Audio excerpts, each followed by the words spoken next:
Ladies and gentlemen, boys and girls, Quad City sports fans of all ages, Town Square Media is proud to present to you the best Quad City sports talk radio show in the world. With the face who runs the place, T-Roy, the OG on the marquee, Jaybird, and the cat who runs the chat with the stats, Statman Surge. We are Don't Hassle Us, We're Local. We're not a Quad City sports talk radio show. We're not the Quad City sports talk radio show. We are your Quad City sports talk radio show. Welcome to the conversation, Quad Cities. But first, the dawn.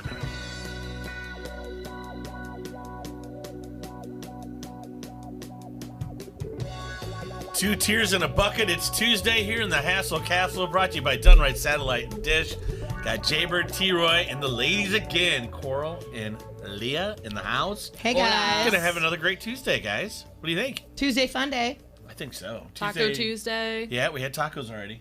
You had tacos. Is that why they... And didn't bring any for us. That's why Let's they not had us forget, on, we've Coral. got Serge on the Harrington's Pub Facebook chat line. He's doing that from a remote location. Below the Beat Lab. Undisclosed location. Yeah.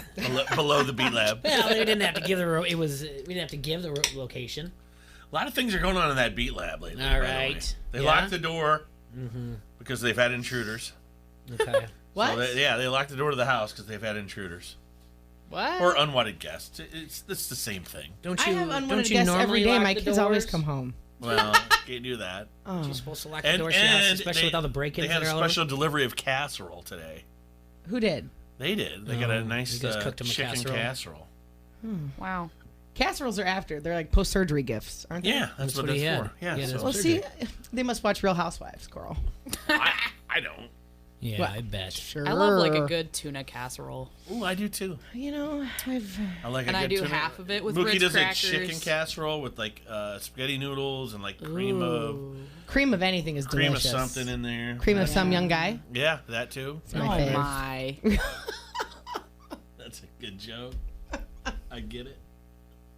No. No? No, I'm shaking my head. Father No. Jay is in disapproval Yeah, right he's now. a disapproval. No. He's just having fun. Yeah, anyway, walk in the studio, we talk about all the things we have to delivery. talk about over the weekend, and we go right into some casserole talk. What do you mean? I don't eat a lot of casserole, so I don't love either. It it. takes too long to cook and prep and it does. Dude, tuna casserole, so quick. I love it, man. I could eat tuna casserole every But do you put Yeah. potato chips or do you put Ritz crackers on top? fried onions. Or that? Ritz well, I do I really both don't put because anything I on can't top, decide. but now that you said it, I would probably put You don't put anything. Ruffles. Everybody puts something on top of it. Fried You gotta onions. crunch are them up bust. and throw them That's on. what I'm saying. I could probably do some crinkled up Ruffles, but I Yeah. also like to dump a little bit of Tabasco in my. Oh, In they have to everything. be Ruffles. They have to be. Yeah, they but- can't be regular No, potato but I have chips. to do. But I have to do a little bit of Tabasco in mine. Yeah, always. Tabasco or Frank's. Yeah, Frank's is my jam lately. I like Cholula. Cholula. Cholula. Me too. All right. Cholula. Jay's like, okay, sports. Yeah, enough. We've got Coral from 7G in today. We've got Bomber over here to my left. hey We got guys. Daytona 500 talk. We've got very porquito amount of Daytona 500. Did that guy die? No, he's fine. He's What do you mean he's fine? No, he's Well, on fine. Twitter, it sounded like he was dead. no. All right. Yeah, I that's what didn't thought watch it, too. so I don't know. Denny He's in Hamlin critical wins back-to-back Daytona 500s. It's the first time since 1995 that someone won back-to-back. But the problem is 100 yards before he crossed the finish line, there's an accident. And it's brutal to watch. Like, it is bad. Like, Did it happen behind him? yeah, well, kind of like, no, there was an accident going on, and he drove through the smoke. It even says he drove through kind of like Days of Thunder, but he didn't see how bad the accident was. Yeah, so all the 1,800 flips and the flames shooting out of the car, he didn't see that. So the problem really is what people go on Twitter about instead of congratulating. They're like, this guy didn't need to do the donuts in the middle of the thing while the person who, and I forget already who it was. I'll give it to you in a second. Ryan Newman. You know, so he's listed in serious condition.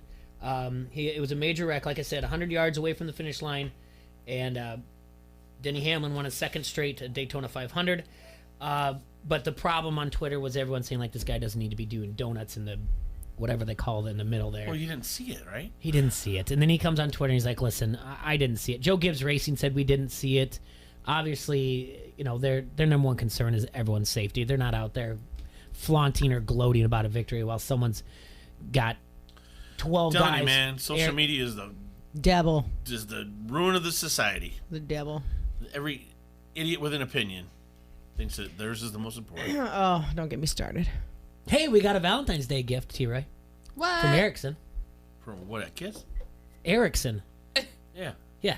What do we get? Oh my God. Oh!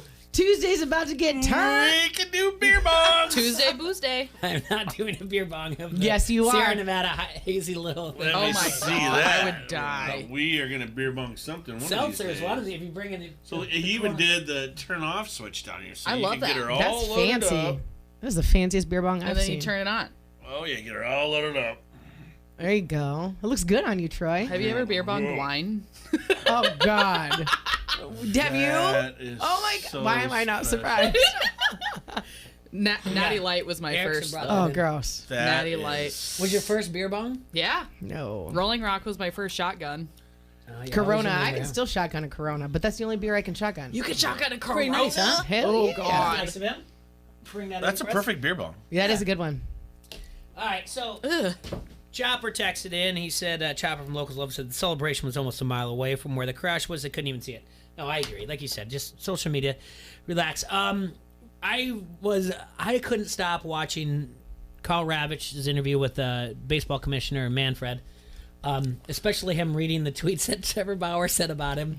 I mean, Manfred Mann and the Earth Band. having someone just read that the guy says that you're a joke and you don't know how to do your job, and the guy just had to sit there and take it, and then he goes, well, I understand his frustration, but I will say this: no matter how I felt about a Major League Baseball player, I would never tweet that about them.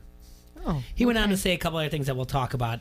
That really, baseball continues to just bury itself, and Houston Astros keep doubling down, saying we didn't do it. Carlos Correa he analyzed all the games from the World Series in 2017.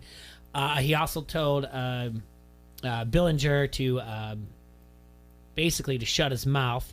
Billinger said he was going to make sure to hit a line drive at his ugly effing face. I love all of this. Nice. Well, Now, that's there's classy. there's an over-under set now by William Hill of how many times the Astros get plunked this year. Oh, they're getting plunked. The over-under set at 83.5. Ooh. Dang. And the thing is that at first I was like, no way. Even though Dusty Baker's come out and said, like, I want Major League Baseball to step in and protect him, I at first I was like, no way. But now looking at some of the numbers and teams that have been targeted, I think I'll pull up the numbers. How many teams have got targeted 91 times or more? It's pretty high. It's more high than you think. So we got to take a look at that. We got to talk about the NBA All-Star Game, the dunk contest. Okay, 3-point contest. All right. It's really the All-Star Game and the Elam ending and how it kind of changed some things. And what we talked about, we talked about the changes of the format of the NBA All-Star Game. And if TNT really didn't do a good job describing it to the viewers. What? Remember how the ending is that they add the 24 for Kobe? This is actually based on a philosophy that someone wrote a long time, not too long ago. His name's Nick Elam. It's called the Elam ending, and how he said basically all college basketball games should end at this number, and here's the reason why. And he broke down a formula, and I'll read the formula to you later. But how do they adopt this? Do they continue this going forward on the All-Star Game? Would the NBA ever? Now the whole thing is, would the NBA think about changing their format? Because really the thing it changes the intentional fouls at the end of the game, and that's what gets boring about basketball. I mean, we all know that the last 2 minutes really take 35 minutes. So, we've got the XFL. Yeah. Who won the slam dunk contest? Who won the slam dunk contest? Well, I know it wasn't Aaron Gordon Why? because he got robbed apparently. It wasn't me. I just had it in front of me. It wasn't me. I mean, Cole's got some hops though. They just I do. So does Sierra Nevada Hazy Little Thing See IPA. that? yes. Tell me about Pulled right tell me into about that. Thank you, Coral. That was so smooth. Sierra Nevada Hazy Little Thing IPA. It's a hazy IPA. It's in the Yeah, name. we had this last week. So Yeah. just I trying promise to, we have something else coming in just soon. trying to reintroduce this to people. Maybe missed the show Yeah. last week. Is what we're doing, right? Yeah, or they just tuned in. Maybe they just tuned in, or maybe they missed last week's episode, Yeah. or maybe they just moved to the Quad Cities and they don't know anything about Coral, 7G, or Leah Bomber. Hey. So let's break it on down. That's a lot. It is a lot. Let's just say that you two are really cool, and we're drinking some crazy little thing called Love. Yep. But it's an IPA. Crazy little thing. And this is Sierra Nevada from Chico, California. Sierra Nevada is a Chico. staple. You should have this in It your is. garage, Isn't there in a your prison in Chico? fridge. I'm not Probably. sure. There might be A lot prison of in people Chico. think Sierra Nevada and they immediately think it's just their pale ale. It's Like, hoppy. It's yeah, good. it's very hoppy. That very one hoppy. is not my favorite. I can't really drink that one. It's just a little too hops. A The little too much can is- hops for my palate. This has got a But this very one's good. yeah. The hops are very They're very pretty smooth. subtle, very yeah. subtle, but they're there. 6.7% ABV. So how is this different than the regular Sierra Nevada? So that one's gonna have. See, that's it's used- pale ale. Yeah, that's a Right. pale ale, not an IPA. Oh, I see. And Okay, it's using okay. more California. Oh, well, we don't hops, do where what they this do. Is probably using what Galaxy or what citrus. Nobody wants Probably to be like Drink California. some Citra. Yeah. I had All it up right, before. I'm going to taste it for the first time ever. Here it goes. Didn't you try it last week? Mm-mm. Oh. I thought you did. I might have. Yeah. Probably. It's good stuff. Okay. though. It tastes better this week, I think. It still tastes like Sierra Nevada, though. It's not different. You know what I mean? Yeah. I mean, it's a little different, but it's still got that original flavor. Unfiltered and unprocessed. Touch of formaldehyde I for like flavor. it. I like it. Oh, Mikey said it's the 19-year anniversary of the death of Dale Earnhardt today. Oh, yes, I did see that. Yeah. Yeah. Citra, Magnum, Simcoe, Comet, Mosaic, and Eldorado hops. There you go. I knew it was Citra. Yes. It's got a nice little citrus flavor. Going back to the dunk contest. Your champion was Derek Jones Jr. All right, Never heard of him. he plays for the Miami Heat. He does? Yes. Oh. Did you see our buddy? The We need to get that guy on. story is originally the story is that the judges planned on making it, and this is a problem, the plan on making it a tie to have a dunk off one more time, and apparently they couldn't do the math to get to 48, so Derek Jones Jr. won 48-47. Apparently that's the story that's coming out. Like the judges leaked it and they're like, yeah, we were going to tie. We want him to do one more. Aaron Gordon jumped over Taco Fail, which was okay, but there's too much jumping over people. Who's Aaron Gordon? He's Well, this is where I'm getting at. This is where I go to Super 70s I have no tweet, idea. and it had the 1985 dunk contest. It had Michael. It had Dr. J. Yeah. It had Household names. Dominique Wilkins. Yes. I mean, it had all these household names. Yeah. And then 2020. Well, not Aaron 'cause Gordon. the turnover Bell Biv rate- DeVoe. If it had Bell Biv DeVoe, maybe someone would know what's they going on. might have been in the All-Star. Ice No. Cube.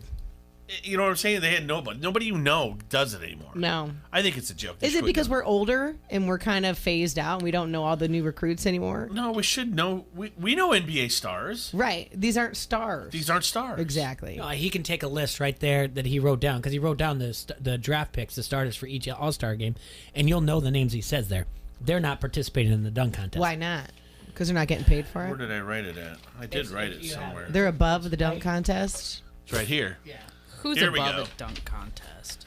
All right. Yeah, they So should do it. guys that should be participating: Kawhi Leonard, Okay. LeBron, Yeah. You think? Yeah. the Greek Freak, Kemba Walker, Agreed. Brian Westbrook. I don't know any of these besides Trying to LeBron. say Mitchell, Butler. Yeah, Butler. I mean, Love there's to see- there's love to see guys. Jimmy Butler out there. Jimmy Buffett he should be in No. it too. Jimmy Buffett. I mean, those are just some of the guys that you would think would be in it. Yeah. You know, They The don't do that only name anymore. out there really was Dwight Howard. Who is that? well, he's been around for a long time. Oh, it sounds like a news anchor name. The skills competition, the 3-point, the dunk contest is all for just. It's more for the kids. It's more for the guys that are playing in the game to get together and take Instagram photos or whatever else and be in attendance. That's it. That's why big names don't do it anymore because there's not a lot of this. They are That's too right. consumed with profits and Guess and what? In baseball, the big names do the home run contest. The one thing baseball has right. But this All-Star speaking game of- was good. They did the right thing. Okay. This ending, they did. This ending changed some things. They started to play defense. Field goal percentage went from 55% through the first 3 quarters down to 32% in the fourth. They started to play defense. The only unfortunate thing is this game ended with a free throw. Dwight Howard hit a free throw. I'm sorry, not Anthony Davis hit a free throw to end the game, and LeBron's team had to come from behind. But they had so. I almost won this, huh? came down to I picked a great LeBron's team was you won if you took the spread. LeBron's team was favored by 6, so they won 57-55, I believe, or 56. I think it's 55. And it did come down to a free throw. It was a lot of defense. A lot of guys that were like, "Oh my goodness, I don't know if I want to take the last shot." James Harden dishing.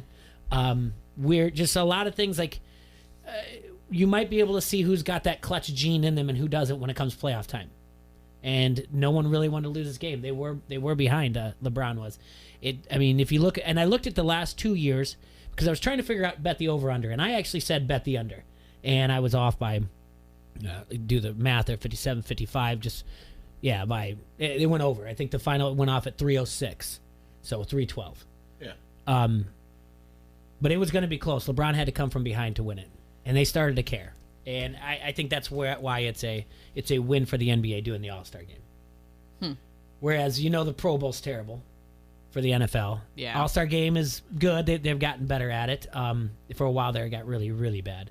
So I thought overall it was the only thing is that they didn't do a good enough job promoting it, because there still was people out there that when I wrote something on social media, someone was like, who cares about when I said we're taking the day off, and they wrote, don't worry about the All-Star game. Well, someone had to write back like it was really good, and they're like, well, they didn't realize the whole situation that the format had changed. So I think it's something that they could look into if they ever do implement that in-season tournament, because it gets rid of those intentional fouls. The other thing that they did, which they probably wouldn't do in other games, in this fourth quarter, they went commercial free. Only timeouts. I like that. Yeah, that's cool. 42 minutes this game went on except for timeouts in the fourth quarter. I like that. Sponsors were livid. We're in the middle Oh, of I'm load. sure. We're in the middle of load management, and you see Kawhi Leonard, who was MVP, play like 26 minutes in an All-Star game. You're a season ticket holder and you decide to go to the Clippers game one night and he's not playing, but you saw him play in a 42-minute fourth quarter. That doesn't feel too good. Were they beat? I mean, were they just like, No, pro athletes. No, they're they're pro fine. athletes. please. Yeah. They had 3 days They're off. Or fine. whatever These else pro anyway. athletes get tired too. They're not superhuman. They're pretty close. Ugh. Before we go to break, Speaking Iowa. of commercials, Iowa, big win. yes, on the road in Hates Minnesota. We Came from hate- behind to beat Minnesota 58-55. Iowa closed the game on an 11-0 run for the first and to win for the first time since 2015 at Williams Arena. Luka Garza, a National Player of the Year candidate, scored a game best 24 points, extending his 20-point streak to 11 straight Big Ten contests. The streak of 11 consecutive games is the most by a Hawkeye in 49 years and most by a Big Ten player in over 20 seasons. It was Iowa's sixth victory away from home this season, They're killing it. despite scoring a season-low 58 points. that's still not bad. Killing it with the wins. That's all we want. W's. right. We don't care about the W's. points, baby. We've been delivering some beatings to Minnesota this year in an Yeah. athletic thing. Just go Boy. through the list. We ruined their football season. Wrestling. Wrestling, we just dominated them twice already, correct? Yeah. Well, beat them once, but then swept basketball. And then we swept basketball. All right, I knew we beat them twice in something. Yeah. Defense is key. Iowa improves to 13-0 this season when holding opponents to 69 points or less. Iowa plays on Thursday night at home against Ohio State. That'll be a 6:01 tip-off. Thursday night? Thursday night. Dang it. It will What? be on Tough ESPN game. 2. I can't even watch They'll it. be on ESPN. 6 I o'clock. have to be at Martini Shakeoff. That is happening again. I've never been to Yeah, one. It's still dog. happening, yeah. Ay, ay, ay. You know it's rigged, right? Just putting that out there for you. All right. Well, But sorry, I'm not worried. I'm a truth teller. Beer's not gonna win at a martini shake-off. So You'll enjoy yourself, though. Let's just. I know. I went last year. All right. I've never been. And when we come back from break, Iowa College sports compensation bill cleared its first hurdle in the House. Bomber, this will be up your alley. Okay. A House subcommittee advanced legislation that would prohibit the NCAA from penalizing Iowa college athletes from benefiting financially in their own name, image, and likeness. So that passed yesterday. Good luck with So that. that's some things we'll talk about. We'll Good come luck. back from break in just a minute. T-Roy, hit me with an ad. Hit me. You know what else is going to be available at the Martini Shake-Off this year that you guys don't know about? What is that? You have your chance to win a keg party from one of all three of the Bermuda Triangle bars. Well, now Ooh, I'm let going. me guess. Pints, Oscars, and Harringtons all donated a patio cake party to this. What? So yeah, it'll That's be in like the wild. silent auction, I think, or something like that. But hey, Now we have to go. now you got to go. Now, yeah. And speaking of those places, Pints, for instance, Yeah? you know what? For nearly 12 years, you know what they've been doing? What? Providing the Quad Cities with the best beer, drinks, and good times around. No Agreed. way. Duh. Totes. Join them Monday through Friday for happy hour 3 to 6 and get some of that complimentary Vans pizza at 5. Stop in any day of the week for one of their daily specials. That's Pines, 5268 Utica Ridge Road in Davenport. This is Lobo from Lobo Salsa. You're listening to Don't Hassle Us, We're Local. ESPN 1170 AM. Ladies and gentlemen, make some noise for your Precision Air team starting lineup. First, let's welcome the masters of comfort and efficiency, your residential and commercial heating and AC service team. Next up, put your hands together for the All-Star Furnace and AC installation team, the trained dealer comfort specialist. And finally, your Quad Cities geothermal specialist. Ladies and gentlemen, this is your Precision Air starting lineup. Financing available online at precisionairqc.com. Precision Air. We'll be right there. Escúchame, it is Dan Levatacion, ESPN Radio. It is funny to have a coach say, no, I didn't mean to call them thugs. I meant to call them slugs. And I just want to officially parse the dumbest possible way we could ever discuss race in sports. Did the old guy mean slugs or thugs? If he meant thugs, racist. If he meant slugs, just good coaching. Maybe he's just old and made a verbal mistake because they fly around a lot and he's old. It is a great defense, though. It really is, because I believe him. I believe that he meant to say slugs. I mean, it's really the only defense you can go to, right? Racist! I'm old. I meant to say slugs. No, slugs! I'm just old and doddering. I'm not racist. Just old. The Dan Levitard Show, 9 till noon on the Quad City Sports Leader, ESPN 1170 AM. Make your next new or used purchase a slam dunk at Sexton Ford.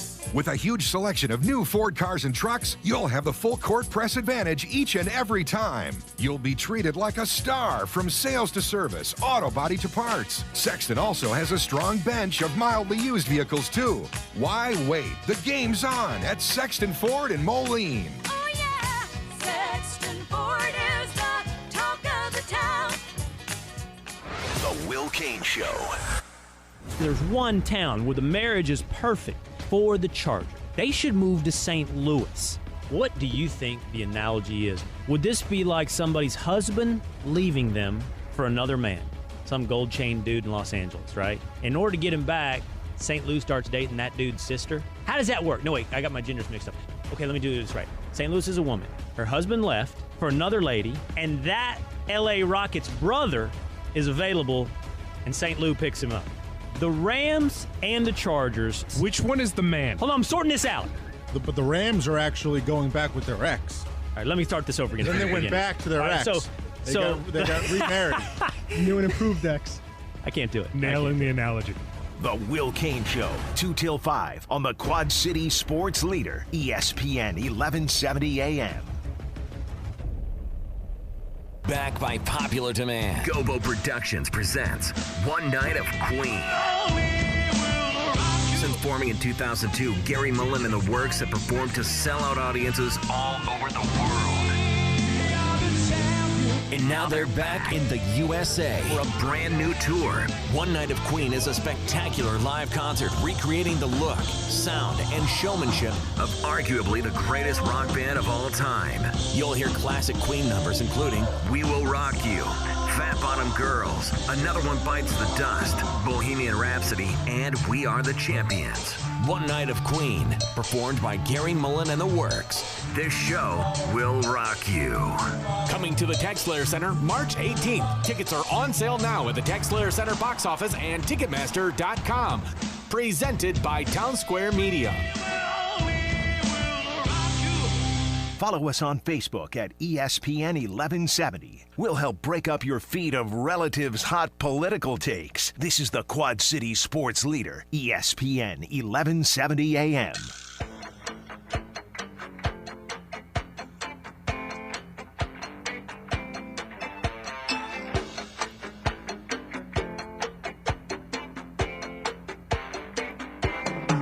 That's right, everybody. Jesus does save. Oh, no. Oh, Brought man. to you by Jesus. Brought to you by Jesus. Jesus provides 0% APR. 8-pound, 12-ounce baby Jesus. In a T-shirt, rocking out at a Van Halen concert, Jaybird. Oh. And we are here live from the Hassle Castle, brought to you by Dun Right Satellite and Dish. Don't hassle us, we are local. It's Random Acts of Kindness Week. Is it? Yes. Aw. And also, Friday at Valentine's Day, somebody put in a child, probably from their parents, doesn't matter, in my kid's Valentine's card box, a thing that you could do, random acts of kindness, right? And one of them was a thing called a tith allowance. And Teeth. Thank you. You're welcome. How do you spell it? T-I-T-H-E. And we didn't. T-I-T-H-E. Yes, we didn't know what that was, so It's I had to look it teeth. up. And what is it? It's a teeth. It's a percent of your income you donate to a good cause. Actually, it's to the church. Well, of course, but they can say it's for. Because that's what I was worried about. Yes. Separation of church and state. I was like, this is a violation. This is really strange. Well, it always is. To be Well. to be in school that someone distributed this type of. Yeah. Well, but it's a parent you're right. distributing. It wasn't The Catholic a Church teacher teeth is distributing. 20% You of gotta your watch who income. you're letting in your classroom then. Interesting. Jay, it's public school. Anybody can. Do you know what today is? You can't just hand stuff out like that. A parent? Handing it out? You can't. Okay. Oh. You know what today is, Jay? No. What? It's National Drink Wine Day. Oh. Yeah. Okay. Well, I made a post about one of our canned wines. Well, Franzia Crisp White box of wine. I will see you later.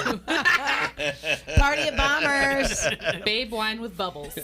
Come on over.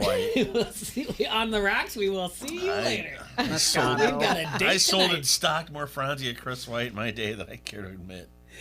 We have a date God. tonight. Yeah. Pink Moscato. Nothing I hated more than cases of Franzia. Hey, it gets you drunk Dude. fast. You know what? So heavy. First You're on time a I mission. ever got drunk was wine night at a frat party. Mine was 5 On years old, Franzia. sneaking beers from my grandpa's Sunset fridge. Blush. Sunset Blush, yeah. Yep. I remember it all too well. That one and Coral- Chris White were the two favorites. Do you know what Boone's Farm is? Yes. Oh, yeah. Okay, I'm proud then. That was I like do. that was our generation. That's Oh, what it's we. still out and about. It's still out. It's just and not about. as popular as Out it was and when we about. were like in high school. No, because they only had like 3 flavors when we were in high school. Now Yes. they got 45 flavors. Right. Hey, It's got a still phone cheap call. too. All right. Easer A's. He's gonna clean up this NASCAR mess for us. All right. Here we go. Is it Easer A's for sure? Yes, yes. Easer A's, what's up, man? Not much. What's going on, guys? All right, so I know you're a Denny Hamlin fan, correct? Yes, if I I am. following that. Yep. So, from what I understand, and I saw a little bit of your thing on Facebook, or on Twitter, I should say, that you were saying, it wasn't trying to look at the crash because it looked like he died. That's why I first thought he was dead. But obviously, Hamlin didn't see what had transpired. Is that correct? Yeah, so it's exactly correct what happened. And the person who's in charge of letting Denny know what's going on the track, Chris Lambert, his spotter, he told Denny, hey, take it easy on the backstretch. We got a wreck on the front. And then he saw Denny go to the pits on the cool-down lap. Denny went down to the pits, which is not something normally done by the winner. Normally the winner goes right to the start-finish line and does burnouts and gets the flag and celebrates. But Denny went down to the pits and he got his lug nuts checked, which is something in NASCAR that they do to make sure that all 5 lug nuts are secure, and if you don't have that, you get fined. And stuff. So Denny went to that. So as soon as Lambert saw him go to pit road, Lambert took his headset off and went down to Ryan Newman's spotter to ask him how Ryan was doing. So Lambert was off the radio. Denny had unplugged his radio by that point because there was nobody on the radio anymore. There was no need for him to be on it. And then he went out into the infield and did donuts in the grass, and that's when everybody lost their minds on him. He just won the Daytona 500. Yeah, for the third time, back-to-back years. Thrilling fashion. Second closest Daytona 500 ever. The only one better was his win in 2016. He won the closest Daytona 500 ever, and then last night was the second closest ever. Well, let me ask you this. When you say everybody lost their minds, not the people in the audience, right? Not the people no, they attending. booed him. They let him know. Oh. There was booing. There was booing from the stands. There was some cheering Why? and some booing. Because showboating? Because there was an accident. Okay. Basically, they thought he was celebrating on the dead guy. No, he's not dead, number one. Well, but he he's didn't. not, Like but- said, he didn't know. Okay, let me ask you this question if real you- quick. Can you clear it up for the people on social media right now and explain how this is not Trump's fault? No, stop. The problem is the last time Trump was at the Daytona 500 was on this date in 2001. Oh no. Are you kidding me? Is that for real? He was in. There's home video of him in the pit box of Dale Earnhardt. Oh no. He was there as president then. Have you seen on social media though? It was, Wait. this is all Trump's fault. How is I this? know I haven't seen that, but I'm That sure. doesn't make any sense. It's amazing. None of it does. No. Well, But no, thank God he's okay. He survived. He's pulling But through. Newman's okay, right? He is okay. He's going to make it. What injuries did he sustain? They have not reported yet. They had a release from the team at about 11 that said we still aren't able to publicly release details on his injuries. So they're not saying what's wrong with him. They don't. No one really knows. Serious condition is the only thing that I could find this morning. Yep, it was serious condition, but non-life-threatening injuries. So Right, it doesn't That's what they have to- said. So serious, stable, non-life Right. threat. He's in ICU, but he's going to pull through. Okay, so he Yeah. probably has some brain He's probably issues. maybe I'm some sure. bleeding on the brain, probably hematoma, but he's probably also got some broken bones. He's I'm got some sure, internal yeah. bleeding. Oh, yeah. If it went- He's gonna come out. He's gonna come out of it though. If you see the accident, he Yes, got it's hit terrible. on the nameplate by a car doing 200 miles an hour. If you know where the nameplate is, it's right above the driver's door. Mm-hmm. That's insane. So he got hit right there by another car. It's That's part of the super sport, dangerous. though. This is what they do. Yeah, This oh, is how yeah. they push you out of Well, the and way to win. Yep. It's part of that style of racing, too, Yep. where they have the restrictor plates and they keep the cars in the close pack. It's how Dale Earnhardt Jr. And- died, or senior. Yeah, but he wasn't. Yeah, but he that was. wreck last night. The wreck last night was worse than what happened to Dale. It took my breath away when I saw it. I was Well, like, but oh they my god. since Dale's passed, these are A's. They instituted the what is the name for the head restraint system? They have the Hans device that they have. Everybody has to wear that now. Correct? And don't they have an extra bar in the rollover too, like right over the Yep. driver's Yeah, seat? There's an extra. They're on their second. They're on their second generation of new cars since Senior's death, where the cars are much safer, and actually they're coming out with the Gen 6 car next year. So like these cars just keep getting safer, and that's why a lot of the media says part of the problem. A lot of the NASCAR media says part of the problem is that these guys are basically immune to it. Like they see these guys flip every year, and every year they get out of the car, and every year they're safe. So therefore, pushing, like if you watched what happened, so basically Ryan Blaney and Ryan Newman pushed themselves past Denny Hamlin. Denny Hamlin dropped to third. He pushed Ryan Blaney so hard into the back of Newman that Newman had no control of his car, and Ryan Blaney was in control of his car. And Ryan Blaney hooked Newman and sent him into the wall. Yes. And then when that happened, Denny shot past Blaney for the win. Yeah. It So, was. like, Did you see it happen? These guys are okay with pushing because every time they do it, the guys get out of the car and they're fine. Mm-hmm. Well, I mean, I guess the moral of the story is the dude's okay. But he I mean- shouldn't be guilted because he's playing the game. He's doing exactly what the sport. Right, and I think the end of it is, everybody on social media is going to say what they want to say, but what you're basically saying, Derek, is this happens every race practically. Right. Severity of the. Of some least sort. that's, Maybe it doesn't happen to where the accident exactly breaks down like this, but you're getting pushed. People are pushing. That's how it's happening. Especially at the four super speedway races at Daytona and Talladega. This stuff happens every race. I mean, and these guys are. I mean, Denny Hamlin broke his back a few years ago in a wreck. Yeah. Kyle Busch broke both of his ankles a few years ago in a wreck at Daytona. And since Kyle Busch hit that spot at Daytona, they fixed that spot and they made it a safer barrier.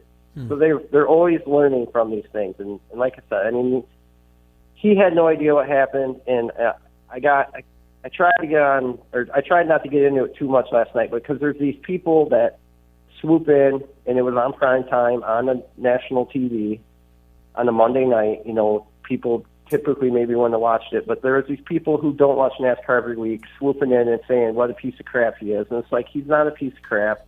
He's He not. didn't know what was going on. Maybe his best judgment wasn't used at that place in time, but I can understand he won. You want to celebrate, and you're not necessarily, your mind doesn't go to, you know, the accident, but Well, especially if he didn't know how bad it was. he didn't, and nobody did. Nobody did, but I And get not, it. Not that it makes it right, but Michael Waltrip celebrated for a half hour after That's he won. maybe that's a little bit. All right, before we let you go, can I ask you about the Carl Ravitch and Manfred's piece, on his interview with Manfred over the weekend? What do you think? What are your takeaways from Major League Baseball this weekend? I know they're starting to play, and we should focus on spring training and everything else, but this past weekend, Manfred, his quotes about it being a piece of metal and whatnot, and I'll talk more about it after, but I want to hear your thoughts real quick.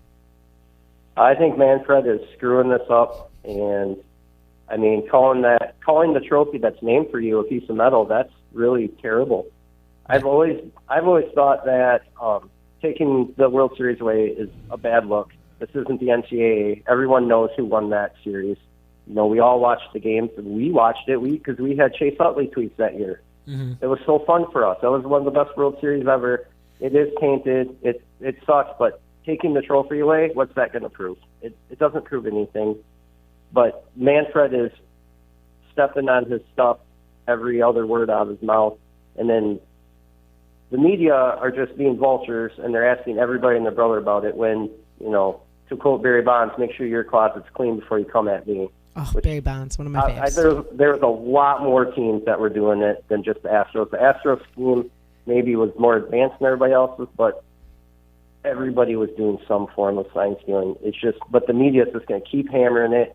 Manfred's going to keep stepping on his Johnson. Every other word he comes out of his mouth, he should just shut up and leave it alone and let the games play. And if the Astros get beaten, they get beaten. It's not done, Israel. You're right. And like I said, and we said this last week, this is going to be a scab that's going to continue to get picked at because of Carlos Beltran and the comments that were said by those people who said he came in and said, you guys are behind the times on how to pick off signs. I'm going to tell you guys how to do it.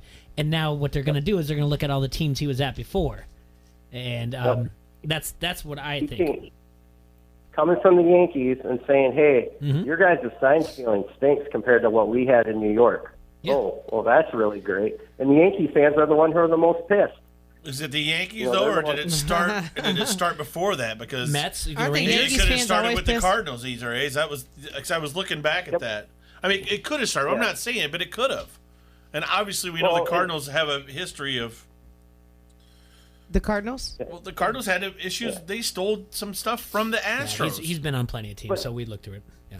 You know, I mean, even the baseball sheriff Brian McCann couldn't stand up to Beltran supposedly in the clubhouse. Supposedly, that's the biggest joke of all of it. That is the biggest joke that the guy who I knew you would love that part, Foster. The guy that he just comes out and he's like, yeah, he just steamrolled us. I said no, I didn't like it, but he wouldn't listen to me. Yeah, Brian McCann, the guy who doesn't let you do anything, was like, oh yeah, go ahead, keep stealing those signs. Would you like to borrow my catcher's mitt to bang on the garbage can? Yeah. I mean, what a tool. It makes Brian it terrible. McCann's such a... All right, Israel, thank you so much for calling in. I do appreciate it. Yep. Thanks for having me on, guys. Yep. Keep up. Love ya. Okay. All right, so going back to this, over the weekend, Rob Manfred sat down with Carl Ravitch, and they talked about it, and he also had a press conference with the media. He didn't come off well, but what he was referring to, what we were referring to, is the direct quote from him when someone said, should Houston have to vacate the 2017 World Series? Should the title have been revoked? And he said, quote, the idea of an asterisk or asking for a piece of metal back seems like a futile act. People will always know something was different about the 2017 season, and whether we made that decision right or wrong, we undertook a thorough investigation and had the intestinal fortitude to share the results of the investigation, even when those results were not pretty. So he called it the Commissioner's Trophy, a piece of metal. Ooh. The Commissioner called the Commissioner's Trophy. That's a slap in the face. He slapped himself in the face. And the Commissioner. Justin Turner of the Dodgers went on to he had a quote from there that he shared with on Monday, and he said, for him to devalue it the way he did yesterday just tells me how out of touch he is with the players in the game. At this point, the only thing devaluing the trophy is that it says Commissioner on it. Bam! Whoa. How you like me now? Got him. This boy is on fire. I like me now. Other quotes, more backlash. The guys that they want to be the face Snap. of Major League Baseball, the 2 one that snaps and MLB a said, head swivel. Major League Baseball said, I need you to be more vocal. I need you to have your face out there. You are Mike Trout. You are the king of war. You win the, when I say wins a Will public you placement. settle down for a wins second? public placement. God of War. You're the MVP. I am Aries. You're the American League MVP, although your team does not make the postseason. We need you to talk more. And Mike Trout came out and said, they cheated. I don't agree with the punishments. The players not getting anything. Guys' careers have been affected. I lost a lot of respect for some of those guys. He also went on to say, if I hit a home run, you can feel free to tear my shirt off. It's okay to win. Okay, yeah. can I, though? Yeah, sure. Chris Bryant. Can I? Chris Leah, Bryant. I think you want to tear it Chris up for Bryant a had different a reason. very, very good weekend for quotes. Chris Bryant went after He it. might be one of my favorites now. He blew up this He weekend. does not do it for me. I don't mean, know. have you looked at those his blue eyes? I don't Thank care. Hey, now. Blue eyes had a lot of lies, just like every other color. No, they don't. Rizzo- Blue She's got a eyes. point. Rizzo is my man. Blue eyes are pretty. And you know why? Because he's so sweet and caring, and 2 of my Indians he's round. players And went you know what? somewhere When he, else. when he retires, he's going to be chubby. And I like a little chub on my man. Oh, hey, girl. I want to be warm. I don't want to be cold. I want to be warm. So those beautiful blue eyes of Bryant said, I know so everybody funny. around the league is really upset because it's a disgrace to the game. I personally think it's worse than steroids. I really do. Kenley Jansen, closer for the Dodgers, said, everybody in the world is laughing at the MLB right now and how they handle this.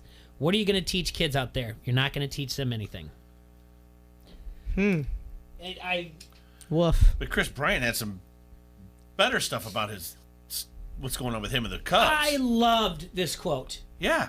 If you hear it out of my, did you hear it? So they asked him about everything going on in the offseason, how they said, you didn't want to do this contract. You, basically all the things that people are reporting, either on social media or they want clicks, or they want to put it in print or even go on radio shows in Chicago. He brings up the contract and he's like, where was this contract that I turned down? I didn't see it with my 2 eyes.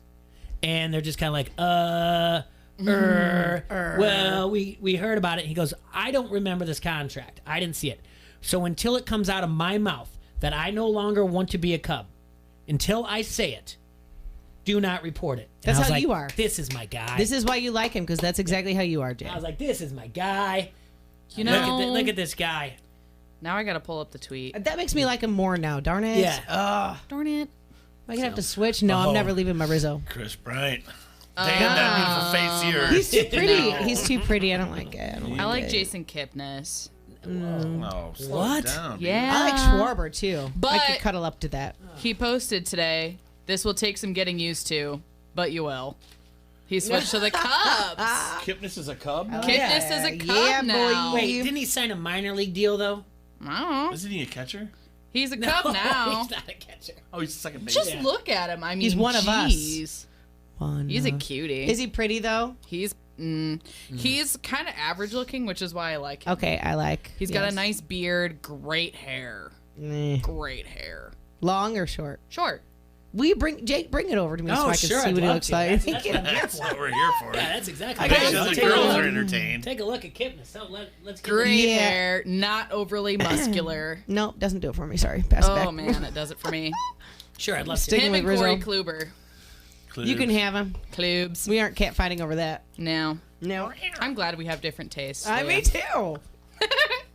Woke up yesterday morning and watched the Today Show. Got to see the owner of the River Bandits on there. Speaking of baseball. On what Today's show? The big one? Yeah, Dave Heller, yeah. He was on like the one in New York? That's right. They What did, did he they did a say? tape piece. Harry Smith went to this Lowell Spinners, and it's one of the 4 minor league organizations that Heller owns. Obviously, he owns the Quad City River Bandits, and he also owns the Lowell Spinners in Massachusetts. And they're fighting to, get legislation to protect baseball. Basically, under the Baseball Players Association, the Baseball Players Agreement, which expires after the 2020 season, Major League Baseball wants to contract 42 minor league teams. And they want to change the alignment of AAA and Single A, and they want to that money and everything else to go to better facilities. They want to create a standard for facilities. Modern Woodland Park has fantastic facilities, by the way. But unfortunately, the River Bandits are on that list. I don't really care how many times we've said things, and people have been like either being out of Cedar Rapids or the Quad City Times, or Grassley himself telling Batterson of the Quad City Times that don't worry, the River Bandits are fine. It's on the list. What's Grassley going to do if baseball decides they're going to shut it down? Nothing. Yeah, quit Same blowing thing. smoke, Chuck. But Harry Smith went and had on. So then they had Dave Heller in there, and he at the end of it they just talked to him a little bit, and he just said, we are creating the next generation of baseball fans. Don't take this away. And that's what I liked the most of it. So there were some good shots of Modern Woodland Park and the River Bandits. I made a nice little thing on ESPN 1170. You can go to am.com. You can go read it there. And shared that yesterday. So it was nice to see them on there and nice to see those nice photos. And our friend Josh Franzen, who's been on the show, those are some of his photos. So that was cool. That's awesome. Yeah. Well, that's the thing. When my nephews come to town, they live down in Springfield. Literally, the capital of Illinois has nothing. No, why would It's it? crarazy. It's insane crazy how, pitiful the capital of Illinois is. Most capitals don't. Well, the capital of Iowa is Des Moines. It's got stuff. Yeah. It's got the Iowa Cubs. But I'm saying, when they come to Des town, Moines got- I know, but... I don't get me started how boring Kelsey's hometown date in Des Moines that she took Peter last night in The I Bachelor. thought it was great. Oh, that He's wine like, Des Moines place. is horrible. I would have loved that. I watched The Bachelor. Well, either way, we're not getting into that. But all I'm saying is, when my nephews come, I take them to whatever we have here. We have a ton of stuff here. I've taken them to...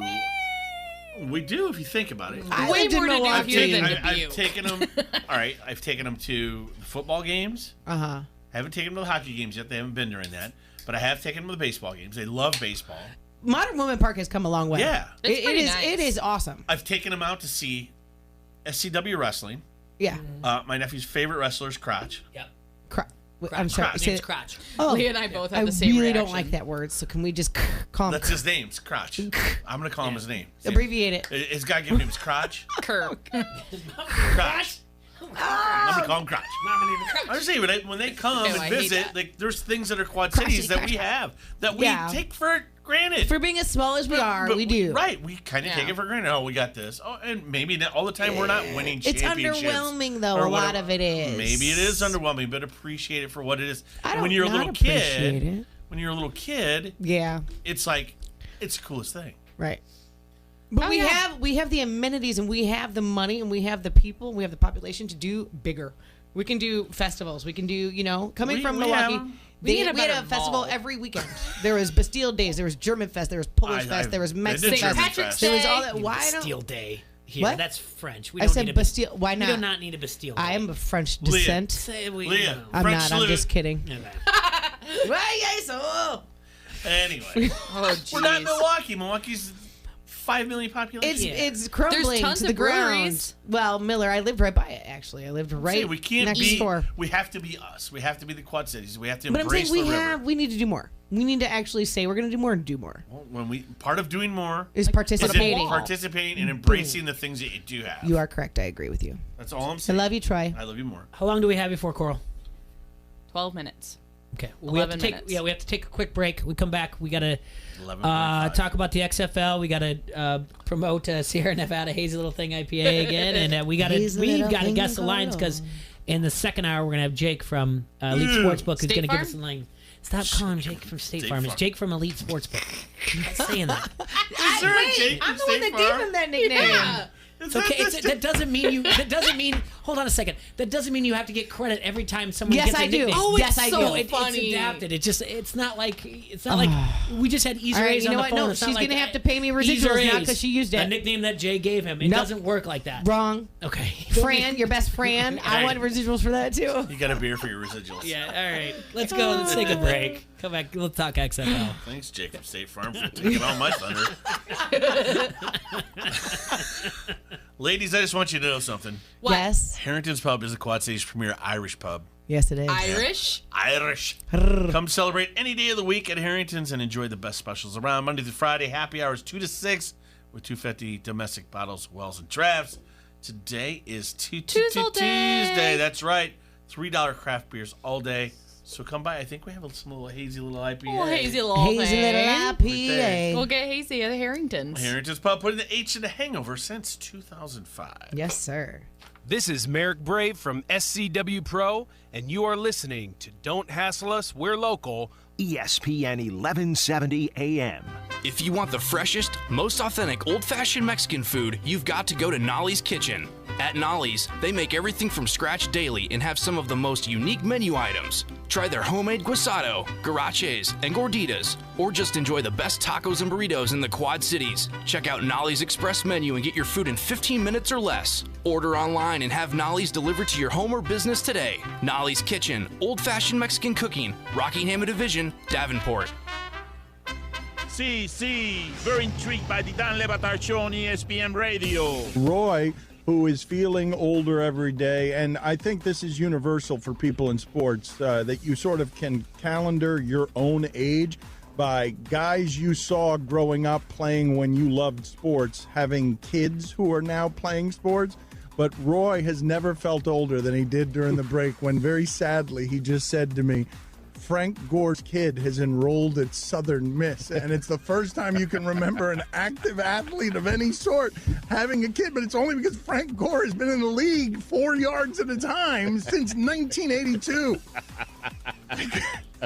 He's not going anywhere. He's not going anywhere. Why would you when you still get 4 yards? Frank Gore Jr. is going to put it on the poll, Antonio. Is Frank Gore Jr. going to retire from football sooner than Frank Gore Sr.? The Dan Le Batard Show, 9 till noon on the Quad City Sports Leader, ESPN 1170 AM. So you're what they call an industrial athlete, but this ain't no gym. You're working hard, but you got the right tools to get the job done? Would you play football and roller skates? I don't think so. So if your gear is beat up, tore up, all around mucked up, come on in and boot up at Quad City Safety, 5311 Tremont Avenue, Davenport. Or check us out at quadcitysafety.com. The 2020 RV Camping and Travel Show cruises into the QCCA Expo Center this weekend with brand new RVs, trucks, campers, trailers, motorhomes, parts, and accessories. Everything you need for your camping adventure. Come on out and get an inside look at dozens of RVs and campers all under one roof. Back for another year is the Jumping Joey's Kids Zone. And Mr. Barbecue will be demonstrating some great cooking. There's also great food and free parking. It's all at the QCCA Expo Center in Rock Island. Friday, February 21st, noon to 8, Saturday 10 to 8, and Sunday the 23rd, 10 to 4. Adults are just $8, kids 6 to 16, $1, and under 6 are free. Friday is Senior Day and Military Day, just $6 at the door all day. Discount advance tickets are available online at QCCAExpoCenter.com. No matter how you choose to sleep under the stars, you'll find it and more this weekend at the QCCA Expo Center in Rock Island. Discover how awesome life on the road and in the open great outdoors can be. For more information, visit QCCAExpoCenter.com. Open the ESPN 1170 app to listen live, to win stuff, and to sign up for breaking news alerts. Never miss a thing from the Quad City Sports Leader, ESPN 1170 AM.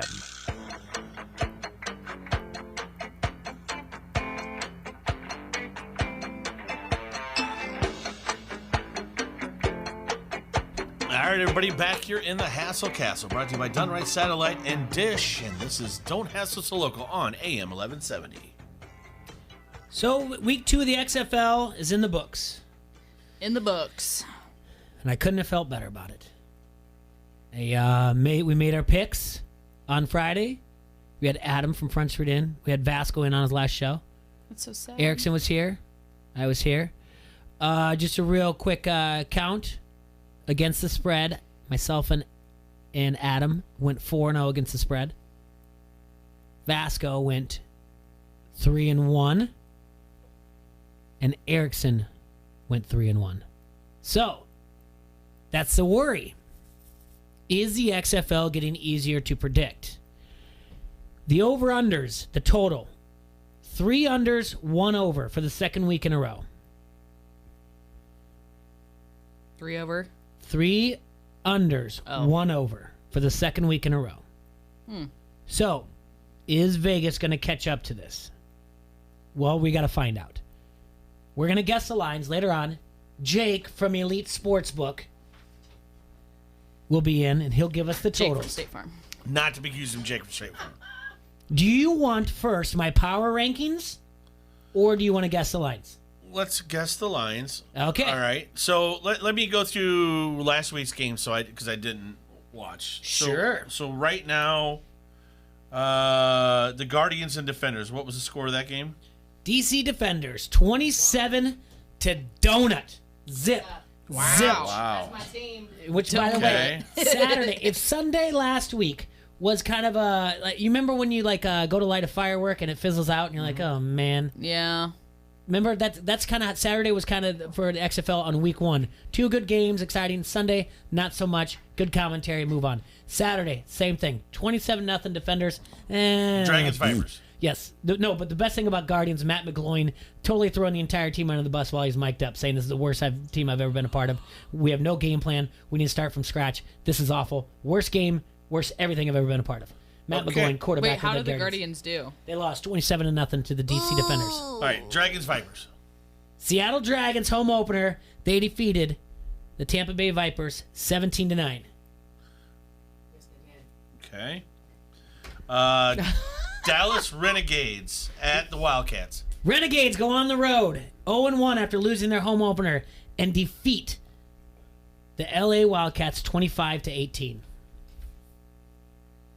All right, and then what happened to your Call the Cat, the Battlehawks? Caw-caw! The Battlehawks go on the road for the second straight week, but they lose 28-24 to the Houston Roughnecks. Okay. Moving the DC Defenders to 2-0, the Houston Roughnecks to 2-0 on a Wait, can you- collision course. Repeat that. Who's 2-0? The DC Defenders.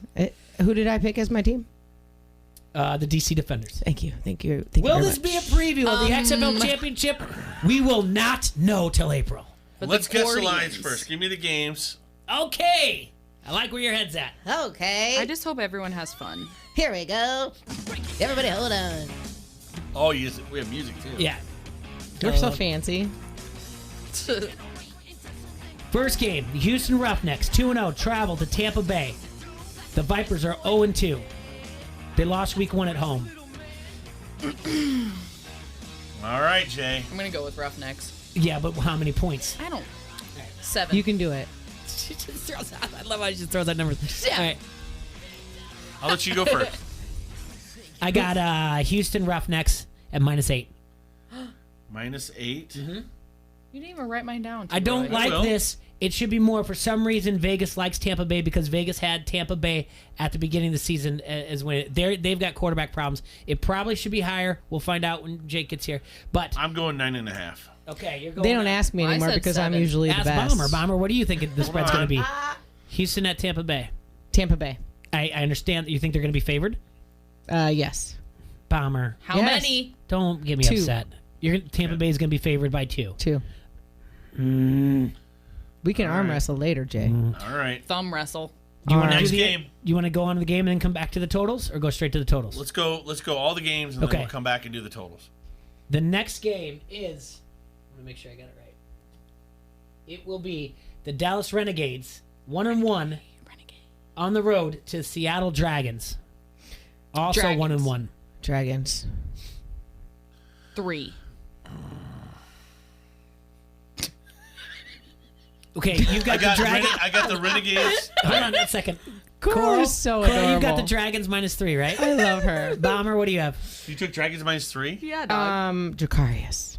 Uh-huh. I'm gonna go Dragons 5.5. No. Yep. This makes me so angry that I let you do this. T-Ray, what do you have? I'm going Renegades -4. I actually have Renegades -4 as well. You just copy. It's written down right there. What do you mean copied? So I can copy you. You can, yeah. They're just mad that we can wing it and do better.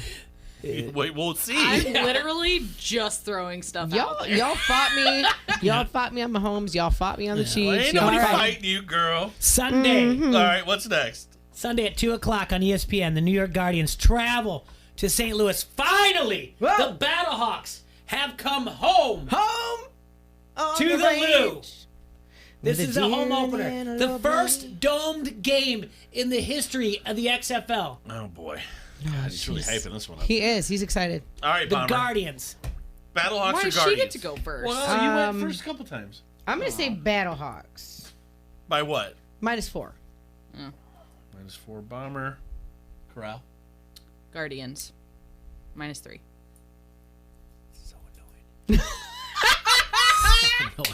I am loving me some Jay Jay? Foster right now. It's, I let you guys do this. With zero input or watching anything, I let you guys do this. Seattle -6.5. He let Not us, like Coral. we Did you hear Seattle? that? anything. I mean, I'm St. Louis. St. Louis, sorry. You got St. Louis -6.5. Mm-hmm. I got the Guardians. I think you do it a little too low, Jay. It's going to be -7. I might have gone too low. You're right, but they've not. St. Louis has been, by Vegas' eyes, every week been not given enough. They've cut. They're 0-2. I mean, they're 2-0 against the spread. By the way. All right, final game of the week. Finale. The DC Defenders My team. on the road for the first time Mm-hmm. against the LA Wildcats. Wildcats in the house. Ooh. Now I might have gone the wrong way on these, but All right. I think I went the wrong Coral, way on you these go games. first. Wildcats. Wildcats by how much? 4. Coral, I'm going to break Can up I with change you. my St. Louis pick? No. No. You're right. I wrote it down. It's in pen. That's how it works. All right. What'd you say? Who? Wildcats -4. Wildcats. Leah. You have to leave Coral. Defenders. Defenders what? -2. Oh my gosh. You can mock me Jay? all you want until Jay, I'm right. watch per us usual. win. I'm going to lose. You but no, I went watch first us in win. the game All right. one. Game 3. You got to go game 4. This is Defenders minus.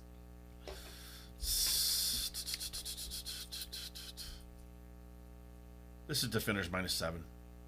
I just picked Wildcats. Mikey because said of High DC School minus Musical. 21. They're not going to win by that much, No, they're not gonna Mikey. win by Come that much. on, bro. I've got Defenders -8. Whoa. That's right. -2. It's going to be close because it's our first game on the road. All right, now let's go back and guess over-unders. All right, total. Houston at Tampa Bay. I've got this total at 49.5. Keep in mind, they started off the season, majority of the games were around 51-52. A lot of them have dropped around in the anywhere from 45 to the 49 range for week 2. 3 unders have hit to 1 over each week. Houston is 2-0 and the over on the total. Houston at Tampa Bay, 49.5 is what I have the total at. Well, the problem here, for them to get to 49.5, Roughnecks are going to have to do all the scoring. I'm going to say it's 47.5. Total score? Yeah, total. Okay. Over and under. I like that. I'm going to go lower, though. Okay. I'm going to say 42. I don't know how to do these. Total these are harder. score. You don't want to do these? No. You're going to hold out? Yeah. Okay. Once you start doing it, Coral, I'll teach you, girl. We come over. We'll hang out. We'll drink some box wine. Babe wine. I'll teach you how to bet on some football. Yeah, I don't know anything. Second game. Renegades at Dragons. I've got a total of 44. Let's see. Renegades. 45. 38. Price is right here. I would be so good at that. What'd you say, Jay? I said 44. I'm going to go 45.5. Bombs? 38. Ooh, that's too low. You think so? People the Price is Right music. This is great. Yeah. All right. Guardians at Battle. Hawks. Hawks. Yeah, No, what's the over total? 40. 46. Jay? 47.5. Nice. Let me see. This is the Battlehawks. Guardians at And Battlehawks. the Guardians of the Galaxy. Yeah. Guardians of something. Yeah. Hey. I'm going to give this one 48. I'm going to try to get Brant Weiss to call in from the Guardians. There you go. That'd be cool. Yeah, you All said right, 48. final game. Leah's Defenders and the Wildcats. Bombs? Hold on. 42. Okay. I'll go. Jay? This is the only one that's going to make it up above over the half-century mark. It's going to be 50. 51 and a It's half. going to be 50 exactly. I don't think so. I think the defenders are going to hold Jay, them. you said 50. 50 Okay. exactly, yeah. I got 51 and a half. I can't wait till the dude from State Farm gets here. He's not from State Farm. He's from Elite State Farm. Sportsbook. I'm He just joking. happens to share a first name. It's going to be Cool, interesting we to can see high how much five. they move these. Like I said, a majority of them were. We'll see who the winner is. I dominated this last week. I think I won at least 2 of them. Coral, What? tell me about Sierra Nevada before you have to go and I make a phone call. I got to call Cody from Des Moines Register. Okay. Fran. Sierra Nevada, hazy little thing IPA, family owned, operated, and argued over 6.7% ABV. Believe 31 on the international bitterness unit, so not super high, not super low either. Very tolerable hazy IPA. It's delicious, Coral. It's delicious. That's delicious, like your personality. Aww. Love you. Coral, thank you so much for coming in. I'm going to make the phone call now. We're going to call Cody Goodwin from Des Moines Register. Awesome. Thanks, Coral. Appreciate it.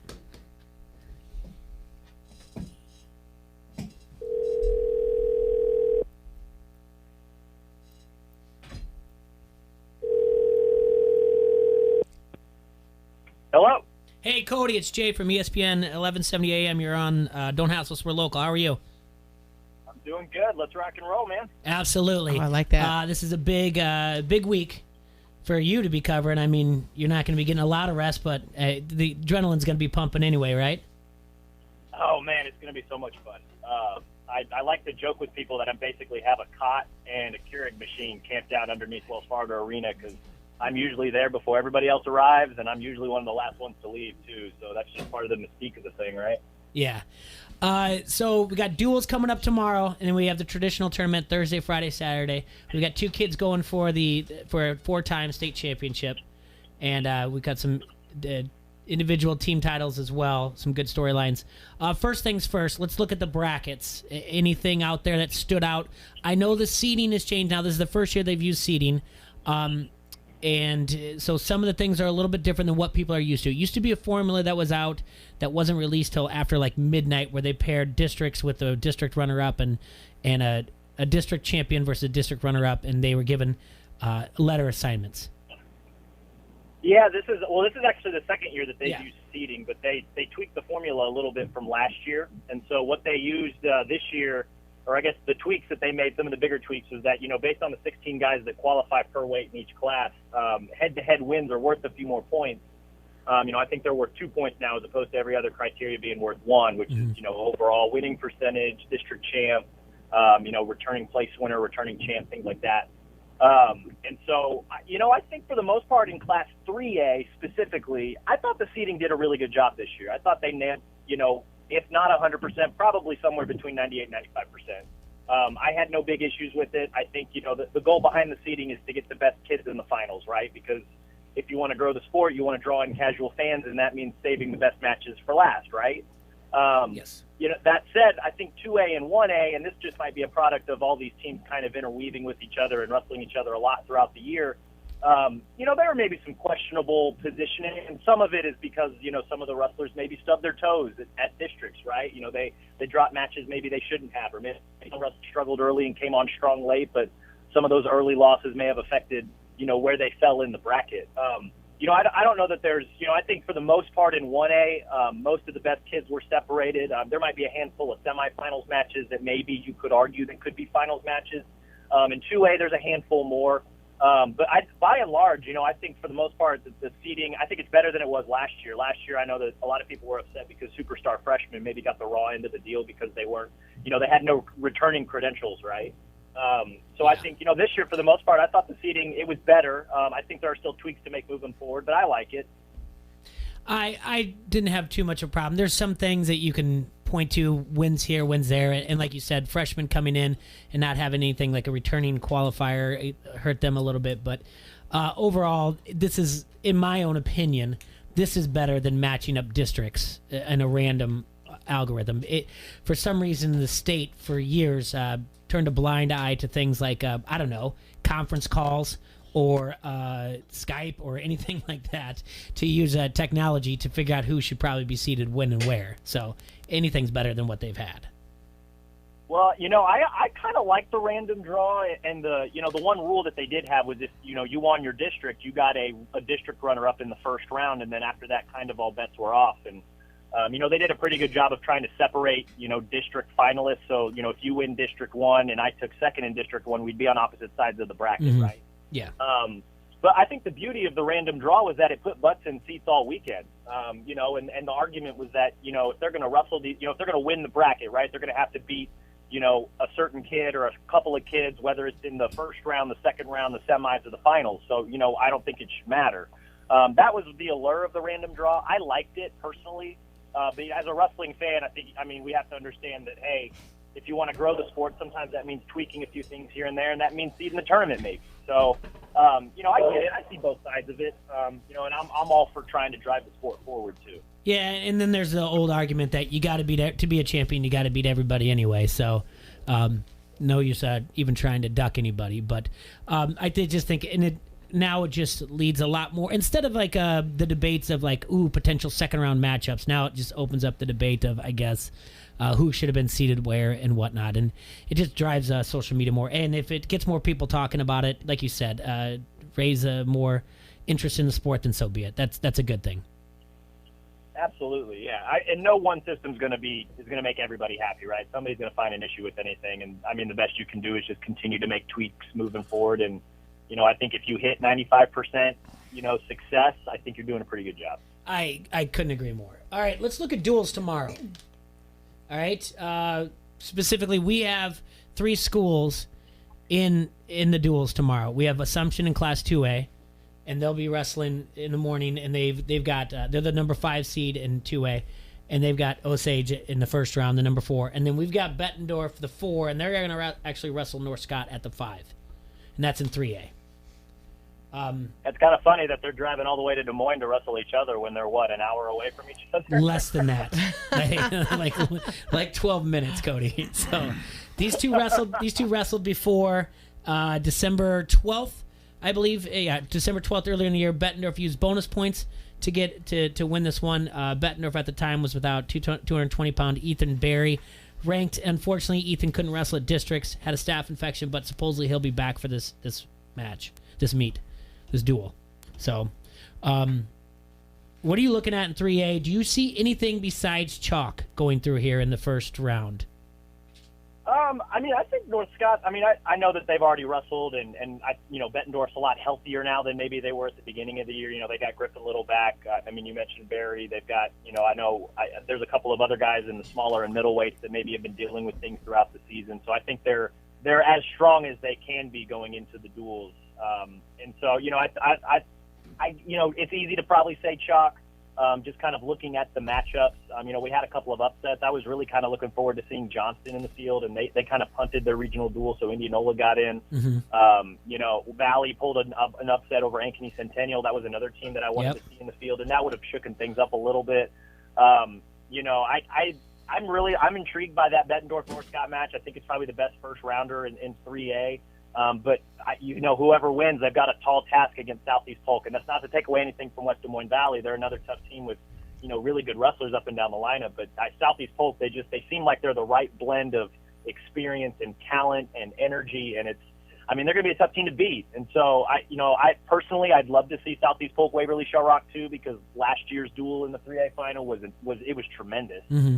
But Waverly's also got to get through Fort Dodge too, and that's a tough team that Southeast Polk has beaten handily already this season. I think they might approach that duel strategically a little different this time around if they were to get a rematch.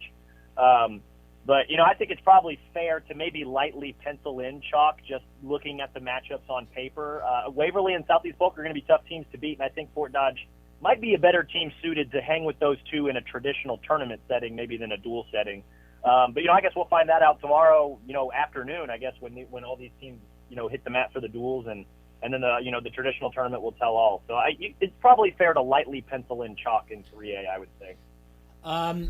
If we keep going through that, and I am going to agree with you through there, let's just say the finals. Polk versus Shell Rock.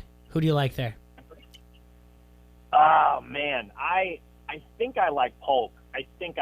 But I'll be honest, all season long, it's been really hard for me to get Waverly's state performance from last year out of my head. That's a team that they showed up, they wrestled tough, they scored a ton of bonus points. I know Southeast Polk may be a little disappointed with their overall tournament a year ago, and that probably played into why Waverly won by so much. But I tell you what, man, the Gohawks, they come to wrestle, they come ready, they come prepared, and I think Southeast Polk maybe has an edge in a dual setting. The traditional tournament, all bets are off. I think, that's pretty wide open in terms of those three teams, maybe even Bettendorf if they bring their A game. But I think I like Polk, but I think it'll be just like last year where maybe it comes down to the wire. And, last year I think it was, the 113-pound match, Devin Harmison pinned Bailey Roybal in kind of a flurry in the second period, and that more or less swung the duel in the Rams' direction. So I wouldn't be shocked if it came down to one match or one weight like that again this year. All right, let's move down to 2A. In the first round, the number 5 seeded Assumption has Osage, and the winner of that's going to face the winner of West Delaware, Manchester, Humboldt. I'm assuming it's going to be West Delaware.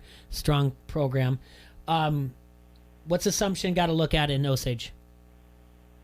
Yeah, these two teams are pretty similar if you look at them from, kind of a bird's eye point of view. They both have, a handful of standout individuals who are probably going to be favored at their weights. I really like Seth Adrian and Derek Bass from Assumption. I think those guys are going to make a lot of noise in the traditional tournament as well. And Osage has similar guys, with Zach Williams and Spencer Mooberry. Those guys are experienced. They've been around. They've got some other talented individuals. So it's going to be those crucial swing matches, at the weights where maybe I don't think either of these teams qualified any more than 6 wrestlers this week. So, how are those guys that are not going to be wrestling the rest of the weekend, how are those guys going to show up? How are those guys going to contribute? If they can win a handful of those swing matches. And the funny thing about 2A is, outside of West Delaware, everything's kind of up for grabs, right? That's just kind of the nature of 2A every year. It always seems to be wide open. So, it wouldn't shock me in the least if Assumption's able to win. If they're able to beat Osage, I could see them winning handily. I could see them winning close. I could also see Osage winning both ways as well. It just kind of depends on who shows up, right? Yeah, I'm more biased in Coach Taranas, and I feel like Assumption's going to win this. Look what they had a great duel against Union to win that one. Union was number 3 going into that. So I think Assumption, it really, if Derek is doing okay, by all means, I've heard everything's fine. He got dropped on his head at districts in the finals. But everything I heard, he's fine. Derek Bass at 106, and Macias at 138 is going to be wrestling tough for them as well. So I like them to go forward. I just think West Delaware's on a train here to get all the way to the finals, and that might be the problem when they meet them in the semis. Well, that will be a problem. Yeah. We talked about Southeast Polk being the right combination to be a tremendous dual team. West Delaware's probably that, their carbon copy in 2A. They've got virtually everybody from last year's state championship team. They won both traditional and duals last year. Everybody's back, right? Mm-hmm. So all those younger guys have another year of experience.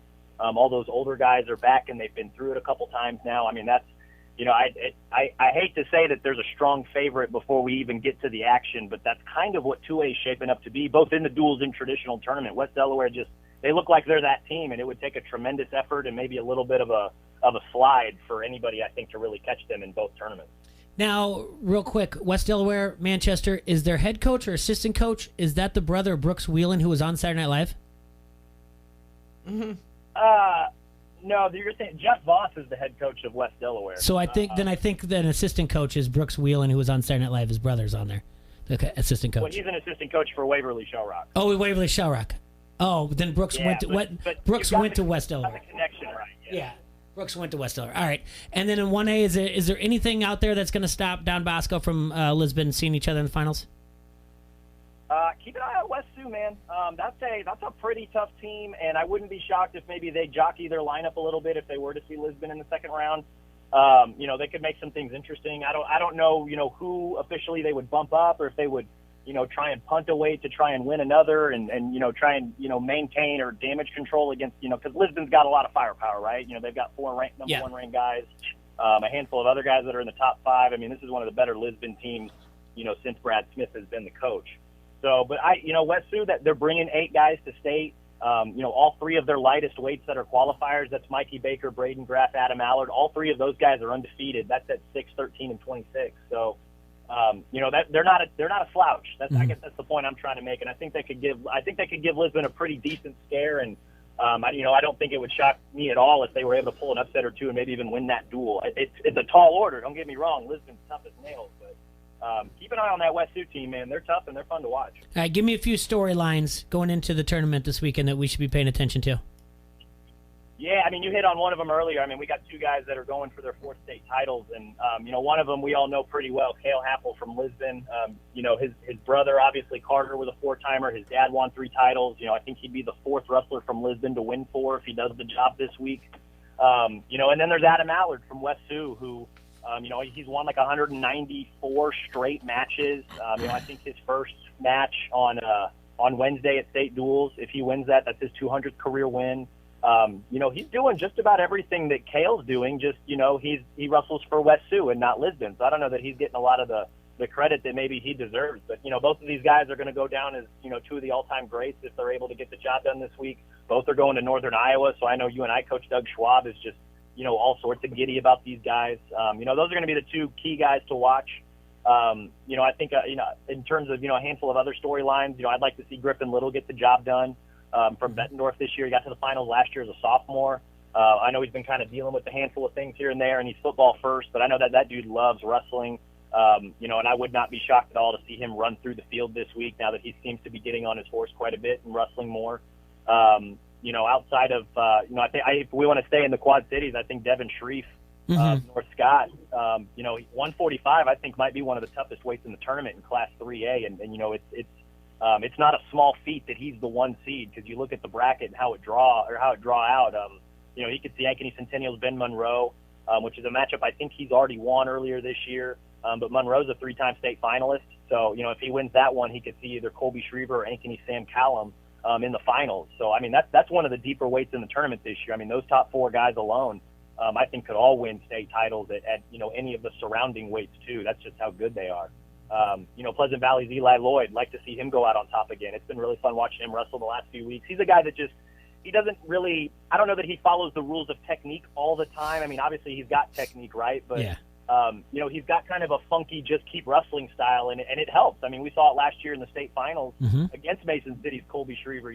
Shriver got, a reversal and a takedown and was winning at the end of the first period, but, and then Shriver was in on another shot, and Eli Lloyd was able to kind of funk roll his way into a headlock and scored the pin. So, would really looking forward to, watching him wrestle again. I think that's, if we want to branch out of the Quad Cities, there's a handful more, but I'm not sure how deep into the weeds we want to get here. No, that's fine. I appreciate so much your time. Everything you have. I mean, you just got a wealth of knowledge of everything that's going on this weekend, and I know you're geared up and ready to go. I appreciate your time, and I appreciate you talking with us. Absolutely. I appreciate you guys having me. It's been a blast, man, and this week is going to be an excellent cap to what's been a really fun season. Awesome. Thanks, Cody. You take care, man. I'll talk to you tomorrow. All right, pizza lovers, Van's Pizza More is just open at the TBK Plex, the corners of Middle and Forest Grove Roads. They have outstanding daily specials bound around that Van's Pizza you love. Oh, I can't wait. I know. Today is Tuesday. You get 2 medium, 2-topping pizzas for just $15.99. Not a better way to feed the family in the Quad Cities, if you ask me. All you got to do is call 563-232-1396. They'll have that hot and ready for pickup. Or if you live in Bettendorf, you can have it delivered. Make sure you ask when you call, because delivery area is limited. That number, once again, 563-232-1396. That's Van's Pizza More, 5023 Competition Drive in Bettendorf. We'll be right back with Jake from Elite Sportsbook. We've got to put a nail on this guess the line thing. Yeah. I did it for Coral. I did it for Coral. Yeah, all right. You wore khakis. Poor Jake. This is Julian Vandervelde, and you are listening to Don't Hassle Us, We're Local. ESPN 1170 AM. QuadHelpWanted.com salutes the employee of the month. The one employee you can't live without. The others, let's just call them Dave. Hey, Dave? Yeah, Mr. Employee of the Month, angry face, snoozy face. I've noticed you're using a lot of emojis in reports lately. Sure have. Smiley face, cat with hard eyes, thumbs up. Dave, they're just really hard to understand. What do you mean, confused face? Thinky face? First, I don't think you're supposed to say them out loud like you do. That's what you think. The other Daves love it, right, guys? Thumbs up! Smiley face! Goes with tongue out! See? Okay, look, what does this report even mean? It's just a bunch of pizza emojis. Oh, we went out for pizza. That's an expense report. Oh, that's why the last page is all dollar signs. See? You get it. If you don't mind hiring Daves, go to the huge online job boards. That's probably what you'll get. But if you want more employees of the month, go where local job seekers find good local jobs. QuadHelpWanted.com. Local jobs that work. We don't discriminate against people named Dave. Dave is a common name, fun to say, and so we're using it as a catch-all for lackluster employees everywhere. Please don't write us to tell us you were insulted by this ad. That would be a real Dave move, Dave. The Will Kane Show. There's one town where the marriage is perfect for the Chargers. They should move to St. Louis. What do you think the analogy is? Would this be like somebody's husband leaving them for another man? Some gold chain dude in Los Angeles, right? In order to get him back, St. Louis starts dating that dude's sister. How does that work? No, wait, I got my genders mixed up. Okay, let me do this right. St. Louis is a woman. Her husband left for another lady, and that LA Rockets brother is available, and St. Louis picks him up. The Rams and the Chargers. Which one is the man? Hold on, I'm sorting this out. But the Rams are actually going back with their ex. All right, let me start this over again. Then they went back to their ex. They got remarried. New and improved ex. I can't do it. Nailing the analogy.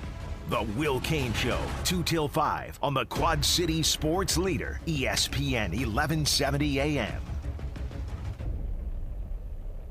At Crawford Company, we specialize in plumbing, heating, and air conditioning. Sports, on the other hand? Hey, Crawford guy, go long! No, I can't. Here comes the pitch to Crawford guy. Strike three. Come on, Crawford guy, take the shot. Sports may not be our specialty, but home comfort is. Crawford Company, plumbing and drain cleaning, heating and air conditioning. Go look in Wingo. And good for the Raiders, right? Good After for all the the Raiders. crap they've been through. But I love the times that the Raiders win because then Jason brings in donuts. I mean, that's the best thing about this whole thing. See, Sweet Jesus. I love that on obviously the cellular level where my body craves it, and I hate it for the part of me that's in football season trying not to gain my customary 15 pounds. So it's a real double-edged sword. Yeah, here. whatever. I'll be honest, gentlemen. It was the first time I've ever watched a Raiders game where I didn't eat a dozen donuts. There were no donuts happening. I ate healthy. You're telling me that was the first time in your life you did not eat a dozen donuts watching a Raiders game? That I can remember, yes. That's insane.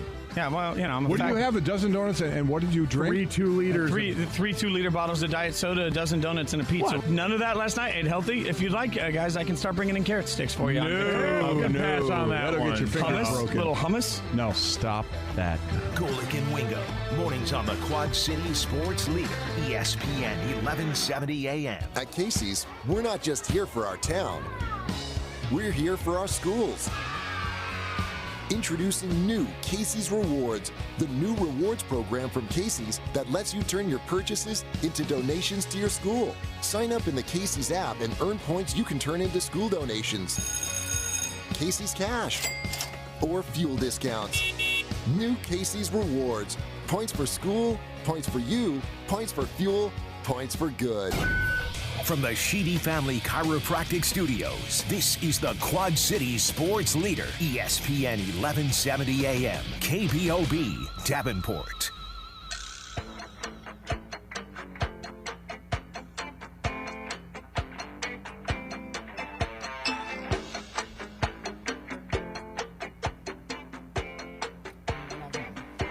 Oh, we're back, Jay. Hey, I'm getting the look. I Here didn't we know. are. I'm so sorry. You never know We what's got going lost- on. Back lost here in in the Hassle conversation. Castle, brought to you by Dunright Satellite Dish. Oh, jeez. I'm sorry. He Our gives you bad. that. He gives you that look of a teacher, doesn't he? He does. He's very fatherly. Just right when you think, oh yeah, you Every got him. time he looks No. at me, and I feel like I have to get my boyfriend out of the house. Well, you're giving me advice on what to do here. Yeah. You're on your phone with Bomber. Cody's on the air. You're falling asleep. I was can't. not This falling roller asleep. coaster of. Well, you made me talk wrestling for We're 35 definitely not falling minutes. asleep. 35 minutes. Oh, my We're talking God. politics over here. Yeah, I love wrestling. It's great. We're ready for the state. Anyway, Jake's in from Elite Sportsbook. Hey, We're gonna Jake. talk. How's it going? We're gonna talk about things that happened over the weekend, gambling-wise, XFL, NBA. We're gonna talk about Fury versus Wilder that's coming up, and other things that got going on. But we've got to clear up guest lines. But first, Dun, dun, dun, dun, dun. Not second. What's our XFL music? that's what I did. That's why I just used the WWE the Oh, I DX like it. theme. And then when we do when we do time to play, when we do the lines, when he gives that, we'll give Triple H's what we Time to normally, play the game. But this is that's what we do for the XFL. This is pretty cool. I like it. It's a little naughty. It's got a little But bit it is of Rage called the Against the X. Machine to it, right? DX theme, yeah, it's called so DX. XXXFL. So I'm gonna break it down for you. This totally sounds like Rage Against the Machine. All right. So last week, I'll do a quick rundown of I what can my give you a power rundown rankings where they were. I got it written Okay, down. go ahead. So do I. Go ahead. Last week at number 1, Jay had the Rough-Neckers. Yeah, from Houston. Yep. At 2, we had Leah's DC Defenders. That's right. At 3, his Battlehawks. Give That's me right. the cry. Caw-caw, caw-caw. At 4, the New York Guardians. At 5, the Dallas Renegades. At You know it. 6, Seattle Dragons. You At know it. 7, the LA Wildcats. Mhm. And at 8, my crappy Tampa Bay Vipers. That's right. There are some changes in the power He's going to rankings. start at 8 and work his way up again this week, folks. That's right. The XF Shefty. At the bottom of Week 3 power rankings Nothing's for the XFL, nothing has changed. Still the Tampa Bay Vipers. They're in trouble. They've had 3 different quarterbacks take snaps. Oh, boy. Aaron Murray started Week 1. It was Cornelia started, and Quentin Flowers only came in for a few snaps in Week 2. So Tampa Bay's at the bottom. Number 7, Week 3. Another team that's quarterback problems. Dropping all the way from number 4, the New York Guardians. Oh, wow. That's Dang. right. They dropped. All the way down. They did drop. Woo. That's a big fall from grace. The only reason why that they won in Week 1 was those 3 turnovers that helped them. McGloin, you got to see the video of him just saying this is the worst scheme he's ever been a part of. Everything they needed to trash everything. He ended up getting benched. All right, number 6, the Seattle Dragons, for the second week in a row. Say hello. At number 5, moving up from number 7, the LA Wildcats. Yes. Josh Johnson I like your Wildcat is better back. than He was out. Week 1. He came back Week 2. He was 18 for 34, 196 yards, 2 touchdowns. Josh Johnson, 13 NFL teams. He can lead this team. At number 4, also moving up from the 5 spot from last week, the Dallas Renegades. Landry Jones came back from a knee injury. Started off really bad. But I like him. I like the fact that he was on the side that put a microphone in front of his face. He said, I need to do better. I'm not playing very well. He ended up going 28 for 40, 305 yards, 1 touchdown, 2 interceptions, but they got the W. They moved up. Your top 3 have not changed. Battlehawks, even though they lost to last week's number 1 power ranked team. DC Defenders are at 2. Houston Roughnecks at 1. What?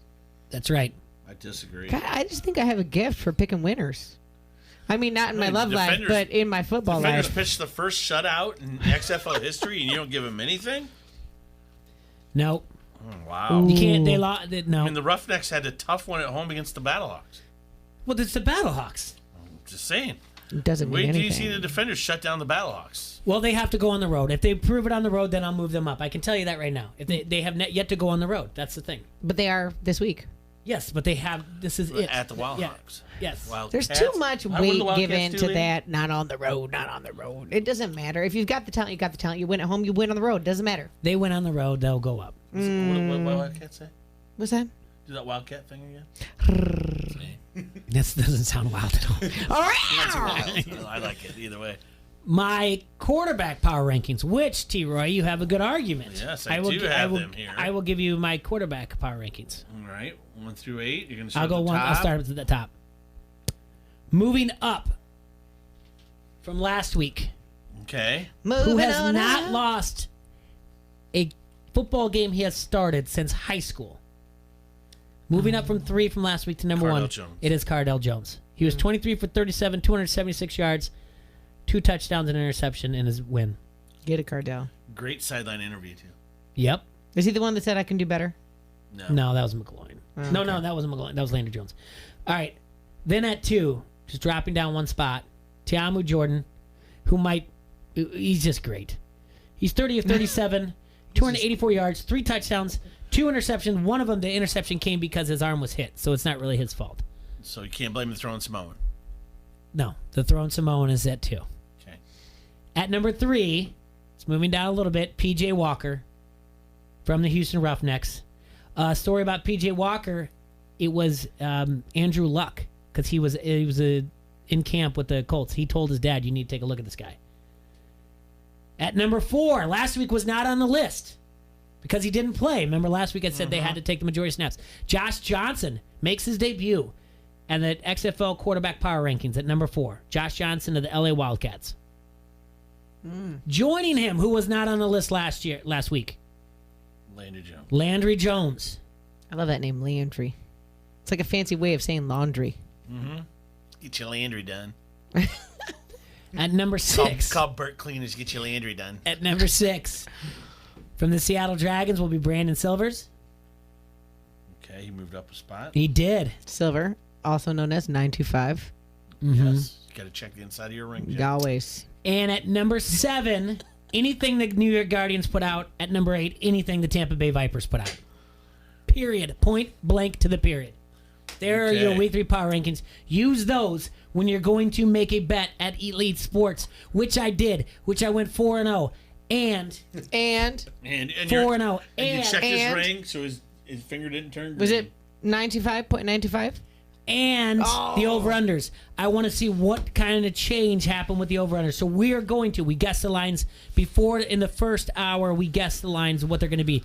Jake is in from Elite Sportsbook. He's going to tell us what the actual lines are. All right. So, Jake, are you ready? Let's go, Jake. Break it down. All right, Jake. First game, T-Roy, go. And you tell him what we all guessed. At Vipers, give me the spread. Hold on. What did we all guess? Let's tell the people. Breaking it down, Jake had -8 Roughnecks. Jay did. I had -9.5 Roughnecks. Uh-huh. Corral had -7 Roughnecks. Leah, -2 Vipers. Okay, Jake, what is the line, the Houston Roughnecks at Tampa Bay Vipers? Roughnecks -6. Wow. Looks like Coral won that one, Jay. It's gonna That's beginner's luck right there. And the over-under? I told you they're giving. I don't know what Vegas is. For over-unders. Okay, Vegas, for some reason, is giving Jay too much was to the at Vegas. 49.5. I was at 47.5. The Bombs was at 42. 45.5. Ooh, here we go. And Vegas is. there you go, They're T-Roy. adjusting. Yep, it's coming now. It's coming. All right, 45.5. Give it away now. I'm going to tell you. I think I might like that. You nervous? No, I might like that over. Let me find something. He's getting a little. He He's might getting a like little, that. He is getting a little he gets twitchy. He's getting a little Yeah, he's twitchy. getting awful twitchy. Why he's switching around over there? We're going to move on to the next game. He's getting twitchy. now. Yeah, he wants to keep winning. All right, we have the Renegades at the Dragons. Jay and I both have the Renegades -4. Bombs had the Dragons -5.5. Mm-hmm. Corral had the Dragons -3. Renegades -4.5. Man. Wow, Jay and I. That was a tie. guesstimate, and I bombed that one. Jay and I tie that one. That's I fine. know my XFL. Okay, well, I knew my NFL, so let's. I know my fight. NFL. I'm just I telling you can't have guys. salt. I can't have sugar. Sugar and salt. Kick sounded my like butt. that. I'm just teasing. All right. As for the over-under, Jay at 44. T-Roy at 45.5. Bombs at 38. 38. 43.5. 43.5. I need to pay more attention to the Wow. XFL. Might have a sharp in here. Jaybird took I'm that never this one. far off of any bet I've ever made, ever. It's all right. Look at that. Well, I don't know about the XFL yet, you know. Well, Jay, you don't. What? You tied It's that so one. new. It's Well, it tied- doesn't you matter. tied Look how it. close I am. I'm not looking at what you did. Yeah, we tied it. Whatever else. We've got 2 more games to go. Troy, did you bring the cookie for Jay? By the way, I don't No, eat I sweets. ate it. Everyone knows that. I brought him tacos earlier. Yeah, that was nice. They were good. Let's see. Yeah. All right. All right, next game on the docket. The Guardians at the Battlehawks. Jay? What? Battlehawks. What'd you say? All right, come on. I need to tee it up for you here. Coral took the Guardians -3. The rest of us had our heads on straight. Hey. Bomber had -4. Jay -6.5. T-Roy -7. -9. Oh! And T-Roy takes another one. Super upset right there. All right, and as I can't believe Troy took another one. As for over-unders... It's a quarterback problem. As for over-unders, Bombs 46, Jay 47.5, T-Roy 48. I do want to go on record and say I wanted to flip this. Yeah, I you did said say that. if you go, I say I want to flip this, which I wanted to move St. Louis to -8, but I don't care. That's fine. You did say that. Yes, but anyway, all right. What are we at total now? Yeah. Okay. Sorry. Total score. Yeah, 47.5. Oh, I thought you were going to flip it. Okay. No, I tried to. The We said- lowest of the week at 40.5. What? Wow, Yeah. and Bomber takes that one. Yo! How did you do the right. Wildcats? Give me that. Didn't he do rare? Here, you need my yellow one? You can't use the blue one. All right. I want the all right 40.5 there. 40.5. 40.5. That's your over. Okay. All right, Bombs. Way to hit that one. Thanks, Boo. What was Good Houston job. at Tampa Bay again? Houston was 43.5. That's another over. So there's at least 2 for 2 the week. You There's your think 2 2 for overs. 2? Yeah. I don't know who's going to score those points. The Dragons aren't going to score against some Roughnecks. It's definitely not going to be Jay. Or the Vipers aren't going to score. Houston's 2 overs have been 2. Their first 2 games have been over for Houston. Okay. So Vipers aren't scoring there. All right. Last DC. game. Last game. The Defenders. Bombs Defenders on the road My at the team. Wildcats. Coral, once again, the only one on the wrong side of the docket, I think. -4 Wildcats. Leah had -2. Jay -8. T-Roy -7. All for the Defenders. Defenders -8. Jay nails one On the dot. for a star. I was gonna flip it though. I gotta be if I'm gonna argue one way, I have to be honest with the Gotta other. be I was gonna honest. flip it 8 and 6.5, but I'm sticking anyway, with mine. Okay, and then All right, as for the totals, Leah was at 42. T-Roy 51.5. Jaybird 50. 44. that's too. And Leah nails it. I took it again. A. Wow, That's Jay. too low. Is it? Yeah, eventually that all comes back. So that's a half It's a- gotta, that's what it means. Comes That's a back. 0.5 Your and a offenses, 0.5 your there offenses for figure out the Jay. defenses. Yes. Let's I see. like 3 overs I mean, this Leah week. did pretty good on this, dude. She got 2 points. Ding, ding, ding. I like 3 overs this week. I had 1. You took way more. L.A., 2 Houston, points. and St. Louis all have been part of the only overs. Jay had 2.5 points. Look at him. I'm mark my words right now. Those 3 are hitting over. Okay. Mark my words. You're wrong. I don't like St. Louis that oh, no, much I had at 3 home. points. My bad.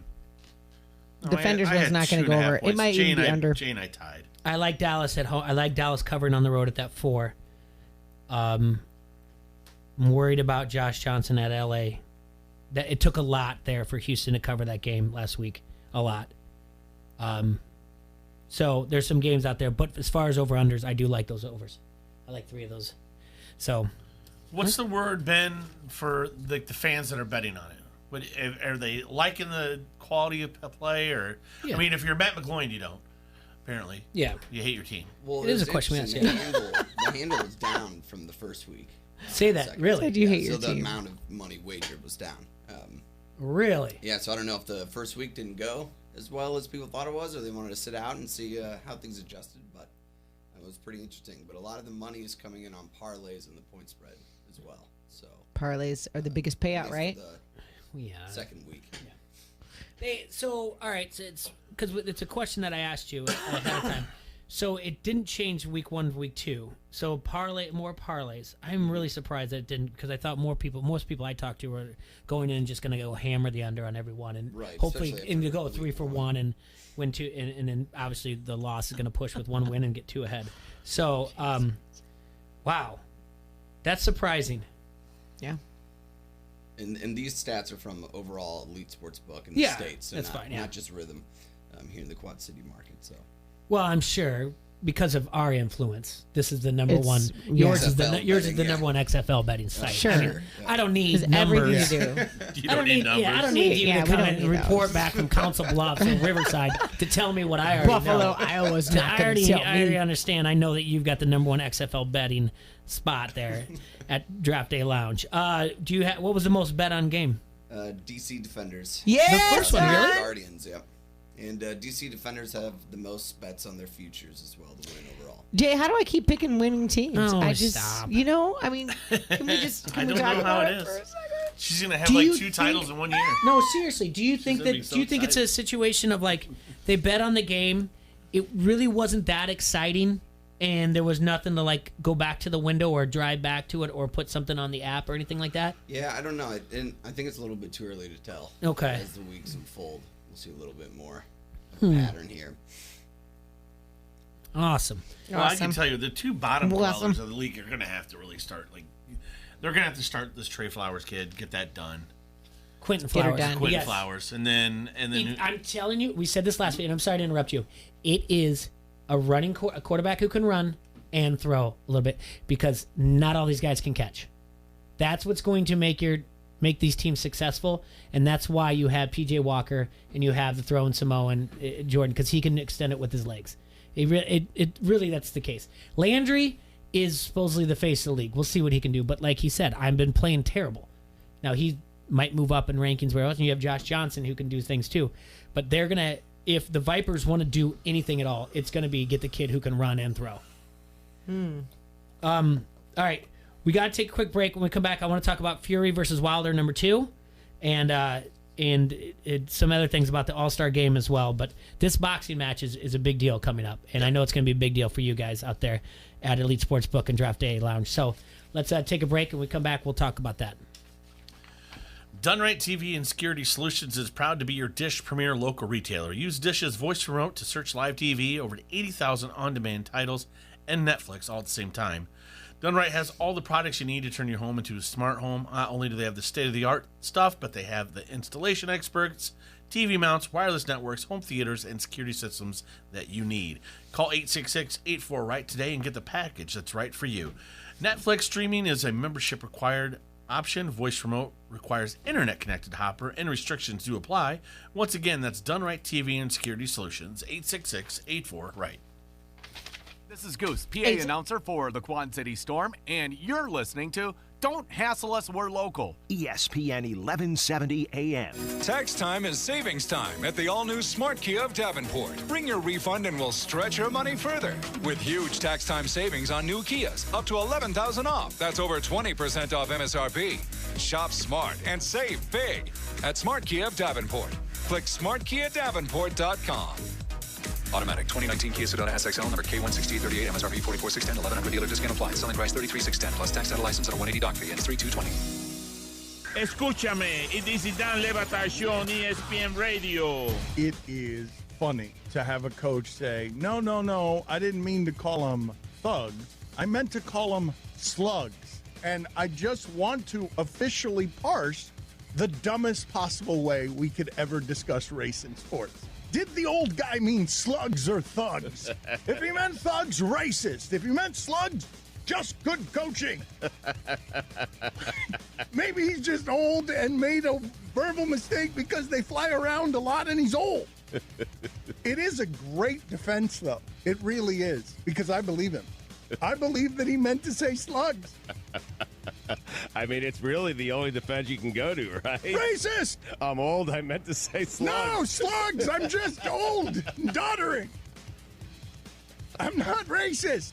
Just old. The Dan Lepetard Show, 9 till noon on the Quad City Sports Leader, ESPN 1170 AM. Join the millions of people who will get their flu shot this year. It's the best way to keep yourself and those around you healthy this flu season, and it may be available at no cost to you. The flu shot lowers your chances of getting sick, and it offers the best protection, especially for people at a higher risk of health problems from the flu, like children, older adults, or people who are pregnant or have a chronic illness. illness. Show you care about your friends and family members. Check with your doctor's office or pharmacy to get your flu shot today. Brought to you by Iowa Total Care. Golick and Wingo. I'm done with all you coaches talking about how you don't like the transfer portal. You can all stick it as far as I'm concerned. I mean, that's getting ridiculous about how you can do what you want, and that's cool. Again, I'm fine with that, but I absolutely think that a player should have one freebie move, and I'm done with you coaches and talking about that. You know, and players being able to have a little bit of movement on their side. Coaches need to be a lot smarter on how they A lot address quieter, that. you know? Golick and Wingo. Mornings on the Quad City Sports Leader, ESPN 1170 AM. And now an old classic commercial from Mark Brenny. We're out in the great North Woods of Scott County with outdoorsman and part-time motorcycle maniac Mark Brenny of Brenny's Motorcycle Clinic in Bettendorf to see what he does in the off-season. Hey, Mark, what are you doing up in that tree? Hunting deer. Don't want my family to starve this winter. So, what's all that equipment you have there? Well, there's my thermos, my Walkman Game Boy, pork and beans, microwave, newspaper, well, and of course my trusty gun. So, how'd you get all that out here? Only one way. Got me a new Yamaha four-wheel drive all-terrain vehicle. Made it in one load. Comes with front and rear racks, A-frame suspension, shaft drive. I even put a camouflage cover on this one. Okay, so what's with the snowplow? Well, you never know. Hey, wait. I see a deer. Mark, that deer is as small as my dog. So, watch this shot. Mark, I think you missed. Well, that's how most deer hunts go. So let's just ride Yamaha four-wheelers the rest of the day. Hey, wait. There's another one. See them at Brenny's Motorcycle Clinic, 4426 State Street, Bettendorf, across from Alcoa. Did I hit it? Almost. Join the conversation. Follow ESPN 1170 AM on Facebook and Twitter. From the Quad City Sports Leader, ESPN 1170 AM.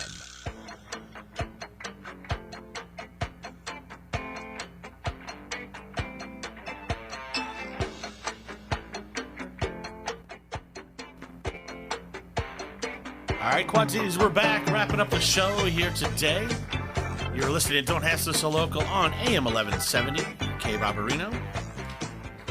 We got Jake in from Elite Sportsbook, and this weekend, Wilder Fury. Deontay Wilder versus Tyson Fury in the much-anticipated rematch in the ring. It's 14 months after they had an epic title clash that resulted in a disputed draw.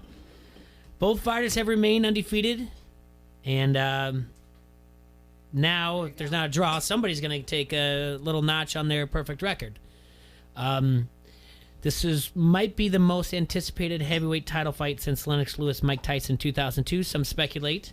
Some things that, some storylines you want to look at as we approach the fight.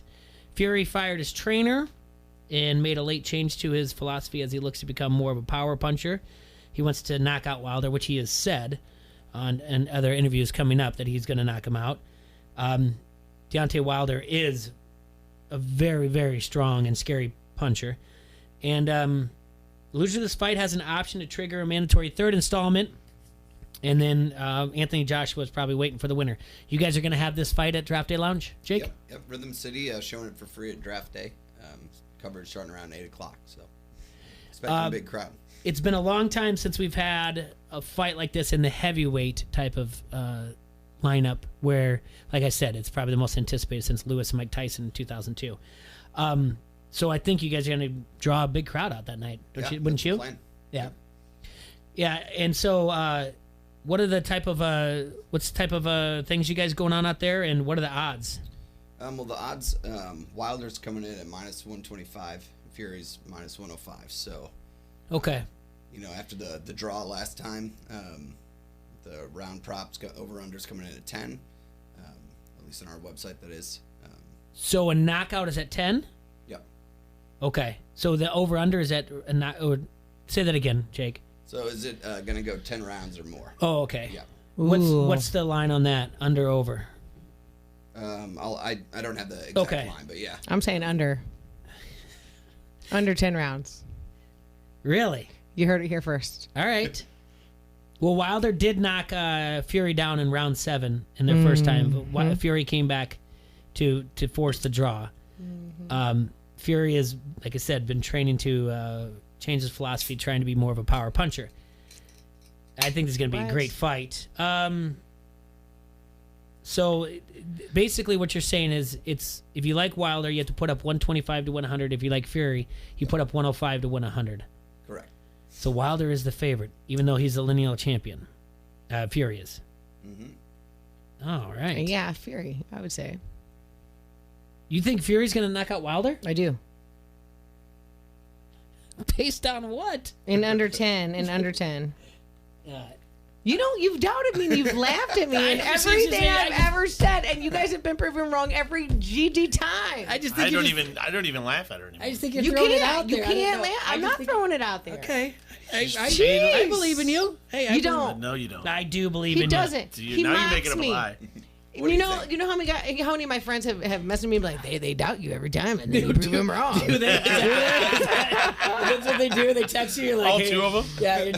I have like 3, so thanks. Just driving home and you're like, thank you. Yeah. Like, oh, they scoff. Can't believe those guys. I see what T-Roy's doing in there. The word used was scoff. Okay, so I never scoff at we anything. fancy. We say scoff. We don't say make fun of. We say scoff. We, Is that spelled like we scuff country with the club. no? We country club peeps. Yeah. How do they even have a show, Bomber? I don't know, guys. You're absolutely right. Voice to text.